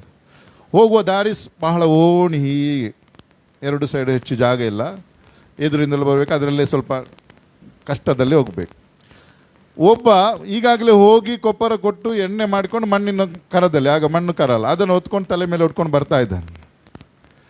ಬರ್ತಾ ಇವನು ಅವಸರದಲ್ಲಿ ಬೀಸ ಇಬ್ಬರು ಬರ್ತಾ ಇರುವಾಗ ಏನಾಯಿತು, ಒಬ್ರಿಗೊಬ್ಬರು ಡ್ಯಾಶ್ ಹೊಡೆದು ಇಬ್ಬರದ್ದು ತಲೆಯಲ್ಲಿದ್ದ ಮೂಟೆ ಕೆಳಗೆ ಬಿತ್ತು. ಎಣ್ಣೆ ಬಿಡ್ದು ಹೊಡೆದು ಹೋಯ್ತು, ಮೂಟೆ ಕೆಳಗೆ ಬಿತ್ತು. ಇಬ್ಬರು ಗೋಳೋ ಅಂತ ಬೊಬ್ಬೆ ಆಗ್ತಾ ಇದ್ದಾರಂತೆ. ಅಯ್ಯೋ ಹೋಯ್ತಲ್ಲ ಅಂತ. ಇನ್ನೊಬ್ಬ ಬಂದು ಹೇಳಿದದ್ದು ಎಂತಾಯಿತು? ಅಲ್ಲ ಹೋಯ್ತು, ಇಬ್ಬರದು ಹೋಯ್ತು. ಹೇಳಿದ್ದು ನಿನ್ನದೆಂತಾಯಿತು? ನನ್ನ ಎಣ್ಣೆ ಹೊಲಿತು. ನಿನ್ನದೆಂತಾಯಿತು? ಕೊಪ್ಪರ ಬಿದ್ದದ್ದು ಮರ, ಇನ್ನೂ ಎಣ್ಣೆ ತೆಗಿಲಿಲ್ಲ. ಕೊಪ್ಪರ ನನ್ನ ತಲೆ ಮೇಲೆ ವಾಪಸ್ ಇಟ್ಕೊಂಡು ಹೋಗಿ ಅವನು ಎಣ್ಣೆ ತೆಗಿಲಿಕ್ಕೆ ಆಗೋದಿಲ್ವಾ? ಹೋದದ್ದು ಒಬ್ಬನದು. ಇದು ಸಮಸ್ಯೆ ಏನಂದರೆ ಜನರದು, ಕೆಲವರು ನಿಜವಾಗಿ ಸಮಸ್ಯೆಯಲ್ಲಿದ್ದಾರೆ, ಬೊಬ್ಬೆ ಹಾಕ್ತಾರೆ. ಕೆಲವರು ನಿಜವಾಗಿ ಸಮಸ್ಯೆ ಇಲ್ಲ, ಸುಮ್ಮನೆ ಅವನು ಸಮಸ್ಯೆಯನ್ನು. ಇದು ಭಾಳದು. ಅಂದರೆ ಕೆಲವು ನಾವು ಯಾಕೆ ಬೊಬ್ಬೆ ಹಾಕ್ತೇವೆ ಅಂತೇಳಿ ನಮಗೆ ಗೊತ್ತಿಲ್ಲ, ಮೊರೆಡ್ತೇವೆ ಅಂತ ಹೇಳ್ತಾರಲ್ಲ, ಗುಣಗುಟ್ಟುವಂಥದ್ದು. ಯಾಕೆ ಗುಣಗುಟ್ಟುತ್ತೆ ಅಂತ ಗೊತ್ತಿಲ್ಲ, ಸುಮ್ಮನೆ ಎದ್ದದ ಕೂತಕ್ಕೆ ಗುಣಗುಟ್ಟೋದು, ಎದ್ದದ ಕೂತಕ್ಕೆ ತಪ್ಪು. ಇದು ತಪ್ಪು, ಇದಪ್ಪ, ಇದು ದೇವರ ಮಕ್ಕಳು. ದೇವರು ನಮ್ಮ ಶಕ್ತಿಯನ್ನು ಮೀರುವ ಶೋಧನೆಯನ್ನು ನಮಗೆ ಬರಗೊಳಿಸದೆ, ಶೋಧನೆಯಾಗುತ್ತಲೇ ಅದರಿಂದ ತಪ್ಪಿಸಿಕೊಳ್ಳುವ ಮಾರ್ಗವನ್ನು ಸಿದ್ಧ ಮಾಡ್ತಾನೆ. ಯಾಕೆಂದರೆ ದೇವರು ನಂಬಿಗಸ್ತನು. ಅಲ್ಲಿ ಬರ್ತಿದೆ, ದೇವರು ಏನಾಗಿದ್ದಾನೆ? ನಂಬಿಗಸ್ತನು. ನೀನು ನಾನು ಅಪನಂಬಿಗಸ್ತರಾಗಿರ್ಬೋದು, ದೇವರು ಮಾತ್ರ ಅಪನಂಬಿಗಸ್ತ. ದೇವರು ಏನು ಹೇಳ್ತಾನೆ? ಆ ದೇವರು ನಂಬಿಗಸ್ತನೇ. ದೇವರು ನಿಜವಾದ ನ್ಯಾಯಾಧಿಪತಿ, ಆದ್ದರಿಂದಲೇ ಆತನ ಎದುರಲ್ಲಿ ಒಂದಿನ ನ್ಯಾಯ ತೀರ್ಪಿಗೆ ನಾವು ನಿಲ್ಲಬೇಕು. ದೇವರು ಮೋಸಗಾರನಾಗಿ ಮಾಡಿದರೆ ದೇವರ ಎದುರು ನಿಲ್ಲಬೇಕಂತ ಮೋಸಗಾರರಲ್ಲ. ನೀವು ಇದನ್ನು ನೆನ್ಪಣ್ಣಿ. ಯಾವುದೇ ಶೋಧನೆ ಜೀವನದಲ್ಲಿ, ಯಾವುದೇ ಬರುವಂಥ ಕಷ್ಟಗಳು, ಇದು ನನ್ನ ಶಕ್ತಿಯನ್ನು ಮೀರುವಂಥ ದೇವರು ಕೊಡೋದಿಲ್ಲ ಅಂತ ನಿಮಗೆ ಭರವಸೆ ಇರಬೇಕು. ಏನು ಬಂದರೂ ಇದನ್ನು ಜಯಿಸಲಿಕ್ಕೆ ದೇವರು ನಮಗೆ ಇನ್ನೊಂದು ಮಾರ್ಗವನ್ನು ತೆರೆದಿಟ್ಟಿದ್ದಾನೆ. ಅಲ್ಲೇ ನಾವು ಗುಣಗುಡ್ತಾ ಕೂತ್ಕೊಂಡ್ರೆ ನಮ್ಮದು ತಪ್ಪು. ದೇವರು ಇಸ್ರಾಯೇಲ್ಯರನ್ನು, ನಾನು ತಿರುಗಿ ಹೋಗಿ ಮುಗಿಸ್ತೇನೆ, ಕನ್ಕ್ಲೂಸ್ಗೆ ಬರುವ. ದೇವರು ಐಗುಪ್ತ ದೇಶದಿಂದ ಇಸ್ರಾಯೇಲ್ಯರನ್ನು ಕರ್ಕೊಂಡು ಬಂದದ್ದು ಅಡವಿಯಲ್ಲಿ ನಾಶ ಮಾಡಲಿಕ್ಕಲ್ಲ, ಅವರಿಗೆ ಹಾಲು ಜೇನು ದೇವರು ಕೊಡಬೇಕು. ಅವ್ರು ಏನು ಮಾಡಿದರು? ನಮಗೆ ಎಲ್ಲಿ ಕೊಡಲಿಲ್ಲ, ನಮಗೆ ಇದು ಅನ್ನ ಕೊಟ್ಟೆ, ಇದು ತಿಂದು, ಅದು ಅವ್ರು ಗುಣಗುಟ್ಟಿದ್ರು. ದೇವರು ನನ್ನನ್ನು ನಿನ್ನನ್ನು ಈ ಲೋಕದಲ್ಲಿ ನಾವು ಅನ್ಯರಾಗಿ ದೇವರನ್ನು ಅರಿಯದಂಥ ಜೀವಿತದಲ್ಲಿ, ಪಾಪದ ಜೀವಿತದಲ್ಲಿ ಜೀವಿಸುವಂಥ ನಮ್ಮನ್ನು ರಕ್ಷಣೆಗೆ ತನ್ನ ಅಮೂಲ್ಯ ರಕ್ತ ದೇಹವನ್ನು ಕೊಟ್ಟು ತಗೊಂಡು ಬಂದು ತನ್ನನ್ನೇ ನಮಗೆ ಸಮರ್ಪಿಸಿಕೊಂಡದ್ದು, ನಮ್ಮನ್ನು ಈ ಲೋಕದಲ್ಲಿ ಶೋಧನೆಯಲ್ಲಿ, ಪಾಪದಲ್ಲಿ, ಈ ಲೋಕದಲ್ಲಿ ನಾಶನದಲ್ಲಿ ನಾಶ ಮಾಡಲಿಕ್ಕೆ ಅಂತ ನೆನೆಸಿದ್ದೀರಾ? ನಾಶ ಮಾಡಲಿಕ್ಕೆ ತಗೊಂಡು ಬಂದಿದ್ದಾರಾ? ದೇವರು ನಮ್ಮನ್ನು. ಹಾಗಾದರೆ ನಾಶ ಆದರೆ ಯಾರು ಕಾರಣ? ದೇವರು ಕಾರಣನಾ? ದೇವರು ತಪ್ಪಿಗಸ್ತನ? ಇಲ್ಲ. ನಮ್ಮ ನಾಶನಕ್ಕೆ ದೇವರು ಎಂದು ಆತನು ನಂಬಿಗಸ್ತನು. ಅದು ವಚನ ಮುಗಿಸುವ. ದೇವರು ನಂಬಿಗಸ್ತನು, ಆತನು ನಮ್ಮನ್ನು ನಾಶ ಮಾಡುವುದಿಲ್ಲ. ಆತ ನಮ್ಮನ್ನು ಆ ನಿತ್ಯತ್ವಕ್ಕೆ ಸೇರಿಸಲಿಕ್ಕೆ ಶಕ್ತನಾಗಿದ್ದಾನೆ, ಕೊನೆಯ ತನಕ ನಮ್ಮನ್ನು ನಡೆಸ್ತಾನೆ. ಆತ ನಂಬಿಗಸ್ತನಾಗಿದೆ. ನಾವು ಅಪನಂಬಿಗಸ್ತರಾಗಿದ್ದು, ಆತ ನಂಬಿಗಸ್ತನ ದೇವರಾಗಿದೆ. ಆದ್ದರಿಂದ ಆತನನ್ನು ಅಂಟಿಕೊಂಡು ಹಿಡಿಯುವ, ಜೀವನದಲ್ಲಿ ಬರುವ ಎಲ್ಲ ಶೋಧನೆಗಳನ್ನು ಜಯಿಸುವುದಕ್ಕೆ ಆತನ ಪಾದದಲ್ಲೇ ಇರುವ, ಅಲ್ಲಿ ಬರೆದಂಥ ಎಲ್ಲವನ್ನು ನೀವು ವೈಯಕ್ತಿಕವಾಗಿ ಇನ್ನೊಂದು ಆವೃತ್ತಿ ಧ್ಯಾನ ಮಾಡಿ. ನಮ್ಮಲ್ಲಿ ಶರೀರದ ಆಸೆ, ವ್ಯಭಿಚಾರ, ಲೋಕದ ಆಸೆ, ಇನ್ನು ಗುಣಗುಟ್ಟುವಂಥ ಇದು ಯಾವುದು ಇಲ್ಲಿರುವಂಥ ಬರೆದ ಇನ್ನೂ ಅನೇಕ ಅದಕ್ಕೆ ಆ್ಯಡ್ ಮಾಡ್ಕೊಂಡು ಹೋಗ್ಬೋದು. ನೀವು ಕೊಲೊಸ್ಯ, ಎಫೆಸ, ನೀವೆಲ್ಲ ಬೈಬಲ್ ತೆಗೆದು ನೋಡಿದರೆ ಅದರಲ್ಲಿ ಬೇಕಾದಷ್ಟು ಸಿಗ್ತದೆ. ಇದನ್ನೆಲ್ಲ ವಿಸರ್ಜಿಸಿ ನಾವು ದೇವರ ಮಕ್ಕಳಾಗಿ ಬದುಕೋಣ. ದೇಹದ ಆಸೆಯನ್ನು ಪೂರೈಸೋದಕ್ಕಾಗಿ ಚಿಂತಿಸದೆ ಕರ್ತನಾದ ಯೇಸು ಕ್ರಿಸ್ತನನ್ನು ಧರಿಸಿಕೊಳ್ಳಿರಿ ಎಂಬುದಾಗಿ ವಾಕ್ಯ ಹೇಳ್ತದೆ. ಶರೀರದ ಆಸೆ, ಉಣ್ಣೋದು ತಿನ್ನೋದು, ಕೆಲವರಿಗೆ ಅದೇ ಚಿಂತೆ. ರೋಮಾಪುರ 13 ಅಧ್ಯಾಯ ಓದಿ ಗೊತ್ತಾಗ್ತದೆ. ಅದು ತಿನ್ನೋದು, ಇದು ತಿನ್ನೋದು. ನೀವು ಅದರ ವಿಷಯದಲ್ಲೇ ಮಾತಾಡಿಕೊಂಡು ಇರಬೇಡಿ. ತಿನ್ನೋ ವಿಷಯದಲ್ಲೇ ಯೇಸು ಕ್ರಿಸ್ತನನ್ನೇ ನಾವು ಧರಿಸಿಕೊಳ್ಳೋಣ. ಯೇಸು ಕ್ರಿಸ್ತನು ನಮ್ಮನ್ನು ಆ ನಿತ್ಯ ರಾಜ್ಯಕ್ಕೆ ಸೇರೋದಕ್ಕೆ ಶಕ್ತನಾಗಿದ್ದಾನೆ. ದೇವರು ಈ ವಾಕ್ಯ ಭಾಗಗಳನ್ನು ನಿಮಗೆ ಆಶೀರ್ವದಿಸಿಕೊಡಲಿ. ನೀವು ಇದನ್ನು ವೈಯಕ್ತಿಕವಾಗಿ ಇನ್ನೊಂದು ಆವರ್ತಿ ಧ್ಯಾನ ಮಾಡಿರಿ. ನಿಮಗೇನಾದರೂ ಅದರಲ್ಲಿ ಪ್ರಶ್ನೆ, ಇನ್ನೂ ನಿಮಗೆ ಸಂಶಯಗಳಿರೋದಾದರೆ ದೇವರ ಸೇವಕರ ಹತ್ರ ಚರ್ಚೆ ಮಾಡಿರಿ. ಗುಣಗುಟ್ಲಿಕ್ಕೆ ಹೋಗ್ಬೇಡ್ರಿ. ನಿಜವಾದ ಒಳ್ಳೆ ವಿಶ್ವಾಸಿಗಳಾಗಿ ದೇವರ ಕುರಿತಾಗಿ ಸುಳ್ಳು ಹೇಳಬೇಕಾಗಿಲ್ಲ. ಕೆಲವರು ಹೇಳ್ತಾರೆ ನಂಬಿಕೆ ಮಾತಾಡೋದು, ಸುಳ್ಳು ಹೇಳಬೇಡಿ. ನೀವು ಇದ್ದ ಪರಿಸ್ಥಿತಿ ಹೇಳಿ, ಇದ್ದದ್ರಲ್ಲಿ ಸಂತೃಪ್ತರಾಗಿರ್ರಿ. ಆಗ ನೀವು ಆಶೀರ್ವದಿಸಲ್ಪಡ್ತೀರಾ, ನಿಜವಾದ ಸಮಾಧಾನಕ್ಕೆ ಬರ್ತಾರೆ. ದೇವರು ಈ ವಾಕ್ಯ ಭಾಗವನ್ನು ಆಶೀರ್ವದಿಸಿಕೊಡಲಿ. ನಾನು ಪ್ರಾರ್ಥನೆ ಮಾಡಿ ಮತ್ತೆ ಮುಂದೆ ಕೊಡ್ತೇನೆ. ಪ್ರಾರ್ಥನೆ ಮಾಡುವ. ಕೃಪಾಳು ದೇವರೇ, ನೀನು ಒಳ್ಳೆಯವನಪ್ಪ. ದೇವರೇ, ನೀನು ನಮ್ಮನ್ನು ಕರೆದುಕೊಂಡು ಬಿಡುಗಡೆ ಕೊಟ್ಟಂಥದ್ದು ಈ ಲೋಕದಲ್ಲಿ ನಮ್ಮನ್ನು ಅರ್ಧದಲ್ಲಿ ಕೈ ಬಿಡುವುದಕ್ಕಾಗಲಿ ನಾಶ ಮಾಡುವುದಕ್ಕಾಗಿ ಅಲ್ಲವೇ ಅಲ್ಲ ಸ್ವಾಮಿ. ದೇವರೇ, ನೀನು ನಮ್ಮನ್ನು ಕರೆದಿದ್ದಿ ಸ್ವಾಮಿ. ಲೋಕದ ಪಾಪದ ಮಲಿನತ್ವದಿಂದ ಹೊಲಸಾದ ಕೆಸರಿನಿಂದ ನಮ್ಮನ್ನು ಬಿಡುಗಡೆ ಮಾಡಿದ್ದಿ. ಕ್ರಿಸ್ತನೆಂಬ ಬಂಡೆ ಮೇಲೆ ನಿಲ್ಲಿಸಿದ್ದಿ ಸ್ವಾಮಿ. ನಾವು ಆ ಸ್ವಾರ್ಥ ಎಂಬ ಕ್ರಿಸ್ತನೆಂಬ ಸ್ವಾರ್ಥೆಯಲ್ಲಿ ದೃಢವಾಗಿ ಸ್ಥಿರಚಿತ್ತವಾಗಿ ನಿಂತರೆ ನಮಗೆ ಆ ನಿತ್ಯ ಜೀವ ದೊರಕ್ತದೆ ಎಂಬುದಾಗಿ ಕೊಲೊಸ್ಸೆಯಲ್ಲಿ ಹೇಳ್ತದೆ ಸ್ವಾಮಿ. ಕೊನೆಯ ತನಕ ನಂಬಿಕೆಯನ್ನು ಕಾಪಾಡಿಕೊಳ್ಳಿಕ್ಕೆ ನಿನ್ನ ಆತ್ಮನ ಸಹಾಯ ಕೊಡು ದೇವರೇ. ಈ ವಾಕ್ಯ ಕೇಳಿದ ಪ್ರತಿಯೊಬ್ಬರ ಜೀವಿತದಲ್ಲಿ ಕರ್ತನೆ, ಯಾವುದಾದರೆ ಇಸ್ರಾಯೇಲ್ಯರಲ್ಲಿದ್ದಂಥ ನ್ಯೂನ್ಯತೆ ಮತ್ತು ಇನ್ನುಳಿದಂಥ ಯಾವುದೇ ದೇವರಿಗೆ ನಿನಗೆ ವಿರೋಧವಾದಂಥ ಪಾಪ ಸಂಗತಿಗಳು, ಗುಣಗುಟ್ಟುವಿಕೆ, ಅಪನಂಬಿಗಸ್ತಿಕೆ, ಲೌಕಿಕ ಇಚ್ಛೆ, ಆಕಾಂಕ್ಷೆಗಳು, ಹೊಲಸಾದಂಥ ವಿಗ್ರಹಾರಾಧನೆಗೆ ಸಮವಾದಂಥ ಸಂಗತಿಗಳಾಗಲಿ ದೇವರೇ, ಯಾವುದಾದ್ರೂ ಯಾರಲ್ಲಾದರೂ ಗೊತ್ತಿದ್ದು ತಿಳಿಯದೇ ಇರುವುದಾದರೆ ಯೇಸುವಿನ ನಾಮದಲ್ಲಿ ಅದು ಪ್ರತಿಯೊಂದು ಜೀವವನ್ನು ಪ್ರತಿಯೊಂದು ಆತ್ಮವನ್ನು ಬಿಟ್ಟು ಹೋಗಲಿ ಎಂಬುದಾಗಿ ಪ್ರಾರ್ಥಿಸ್ತೇನೆ ಅಪ್ಪ. ಇವತ್ತು ನಿನ್ನ ರಕ್ತದಿಂದ ಅವರು ಶುದ್ಧೀಕರಿಸಲ್ಪಡಲಿ ಅಪ್ಪ. ಹೌದು ದೇವರೇ, ಅಂದು ಮೇಘದಲ್ಲಿ ಸಮುದ್ರದಲ್ಲಿ ಅವರು ದೀಕ್ಷಾಸ್ಥಾನದಿಂದ ಇವರು ದೇವರೇ ನಿನ್ನನ್ನು ಕಂಡುಕೊಂಡು ನಿನ್ನ ರಕ್ತದಿಂದ ತೊಳೆಯಲ್ಪಟ್ಟವರಾಗಿರುವುದರಿಂದ ಇವರು ಅದನ್ನು ಕಾಪಾಡಿಕೊಂಡು ರಕ್ಷಿಸಲ್ಪಟ್ಟು ದೇವರೇ ಆ ನಿತ್ಯ ರಾಜ್ಯದ ತನಕ ಸರಿ ಕೊನೆಯ ತನಕ ತಮ್ಮನ್ನು ಕಾಪಾಡಿಕೊಳ್ಳಲಿಕ್ಕೆ ಕೃಪೆ ಕೊಡು ದೇವರೇ ಎಂಬುದಾಗಿ ನಾನು ಪ್ರಾರ್ಥಿಸ್ತೇನೆ ಸ್ವಾಮಿ. ಕರುಣಾಳು ದೇವರೇ, ಈ ವಾಕ್ಯ ಕೇಳಿದ ಪ್ರತಿಯೊಬ್ಬರನ್ನು ಆಶೀರ್ವದಿಸಿ ಸಭೆಯನ್ನು ಜೀವನಗೊಳಿಸು ಸ್ವಾಮಿ. ಈ ಸಭೆಯ ಸದಸ್ಯರ ಸೇವಕರ ಅಗತ್ಯತೆಗಳೇನೆಂಬುದಾಗಿ ನೀನು ಬಲ್ಲ ದೇವರಾಗಿದೆಯಪ್ಪ. ನಿನ್ನ ಸುಚಿತದ ಪ್ರಕಾರ ನೀನು ಪ್ರತಿಯೊಂದನ್ನು ಆಶೀರ್ವದಿಸಿ ಕೊಟ್ಟು ನೀನು ಮಹಿಮೆ ಹೊಂದಿಕೊಳ್ಳು ಎಂಬುದಾಗಿ ಪ್ರಾರ್ಥಿಸ್ತೇವೆ. ವಿಶೇಷವಾಗಿ ದೇವರೇ, ಸಭಾಪಾಲಕರು ಬೇಕಾದ ಆರೋಗ್ಯ ಬಲವನ್ನು ಕೊಟ್ಟು ನೀನು ನಡೆಸು ಎಂಬುದಾಗಿ ಪ್ರಾರ್ಥಿಸ್ತೇವೆ. ಅವರ ಕುಟುಂಬವನ್ನು ನೆನಪು ಮಾಡ್ತೇವೆ ಸ್ವಾಮಿ. ಆ ಮಕ್ಕಳ ಭವಿಷ್ಯತನ್ನು ನೆನಪು ಮಾಡ್ತೇವೆ ಸ್ವಾಮಿ. ನಿನ್ನ ಕೃಪಾಹಸ್ತದಲ್ಲಿ ನೀನು ನಡೆಸು ಸ್ವಾಮಿ. ದೇವರೇ, ಹೊಸ ತಿಂಗಳಿಗೆ ಕಾಲಿಟ್ಟಿದ್ದೇವೆ ಸ್ವಾಮಿ. ಮುಂದಿನ ದಿನಗಳಲ್ಲಿ ಮಕ್ಕಳು ತಮ್ಮ ಶಾಲಾ ಕಾಲೇಜುಗಳಿಗೆ ಹೋಗ್ಲಿಕ್ಕಿದ್ದಾರೆ ಸ್ವಾಮಿ. ಕರ್ತನೆ, ಪ್ರತಿಯೊಂದು ಮಕ್ಕಳ ಸುತ್ತಲೂ ಸ್ವಾಮಿ ನಿನ್ನ ರಕ್ತದ ಆಶ್ರಯ ಮರೆ ಇರಲಿ ಸ್ವಾಮಿ. ಪ್ರತಿಯೊಂದು ಕುಟುಂಬದಲ್ಲಿ ದೇವರೇ ನಿನ್ನ ವಿಶೇಷವಾದ ಆರೋಗ್ಯವನ್ನು ದಯಪಾಲಿಸು ದೇವರೇ. ಹಿರಿಯರಿಗಾಗಿ ಪ್ರಾರ್ಥಿಸ್ತೇನೆ ಸ್ವಾಮಿ. ಸಭೆಯಲ್ಲೆಲ್ಲ ಹಿರಿಯ ಜೀವನವನ್ನು ಕರುಣಿಸು ದೇವರೇ. ಬೇಕಾದ ಆರೋಗ್ಯ ಬಲ ತ್ರಾಣವನ್ನು ಕೊಟ್ಟು ದೇವರೇ ನಿನ್ನ ಸಮಾಧಾನದಲ್ಲಿ ನಡಲಿಕ್ಕಾಗುವಂತೆ ಸಹಾಯ ಮಾಡು. ಇನ್ನುಳಿದಂಥ ಎಲ್ಲ ಅಗತ್ಯತೆಗಳನ್ನು ಸಹ ನಾನು ನೆನಪು ಮಾಡ್ತೇನೆ ಸ್ವಾಮಿ. ಯೌವನಸ್ಥರ ನೆನಪು ಮಾಡ್ತೇನೆ, ಕುಟುಂಬವನ್ನು ನೆನಪು ಮಾಡ್ತೇವೆ ಸ್ವಾಮಿ. ಪ್ರತಿಯೊಬ್ಬರ ಆತ್ಮೀಕ ಪ್ರಾಂತ ವಿಸ್ತಾರವಾಗಲಿ ದೇವರೇ. ಪ್ರತಿಯೊಬ್ಬರ ಪ್ರಾರ್ಥನಾ ಪ್ರಾಂತವು ವಿಸ್ತಾರವಾಗಲಿ ಯೇಸುವಿನ ನಾಮದಲ್ಲಿ. ಪ್ರತಿಯೊಬ್ಬರಲ್ಲಿ ಉಜ್ಜೀವನ ಉಂಟಾಗಲಿ. ನಿಜವಾದ ಕ್ರಿಸ್ತನಿಂದುಂಟಾದ ಸಮಾಧಾನವು ಇವರ ಹೃದಯ ಮನಸ್ಸುಗಳಲ್ಲಿ ಯಜಮಾನನಂತೆ ತೀರ್ಪು ಹೇಳುವಂತಾಗಲಿ ಎಂಬುದಾಗಿ ಪ್ರಾರ್ಥಿಸ್ತೇನೆ. ಎಲ್ಲ ಘನಮಾನ ಮಹಿಮೆ ನಿನಗೆ ಸಲ್ಲಿಸ್ತೇನೆ ಯೇಸುವಿನ ನಾಮದಲ್ಲಿ ತಂದೆ. ಆಮೇನ್, ಆಮೇನ್, ಆಮೇನ್.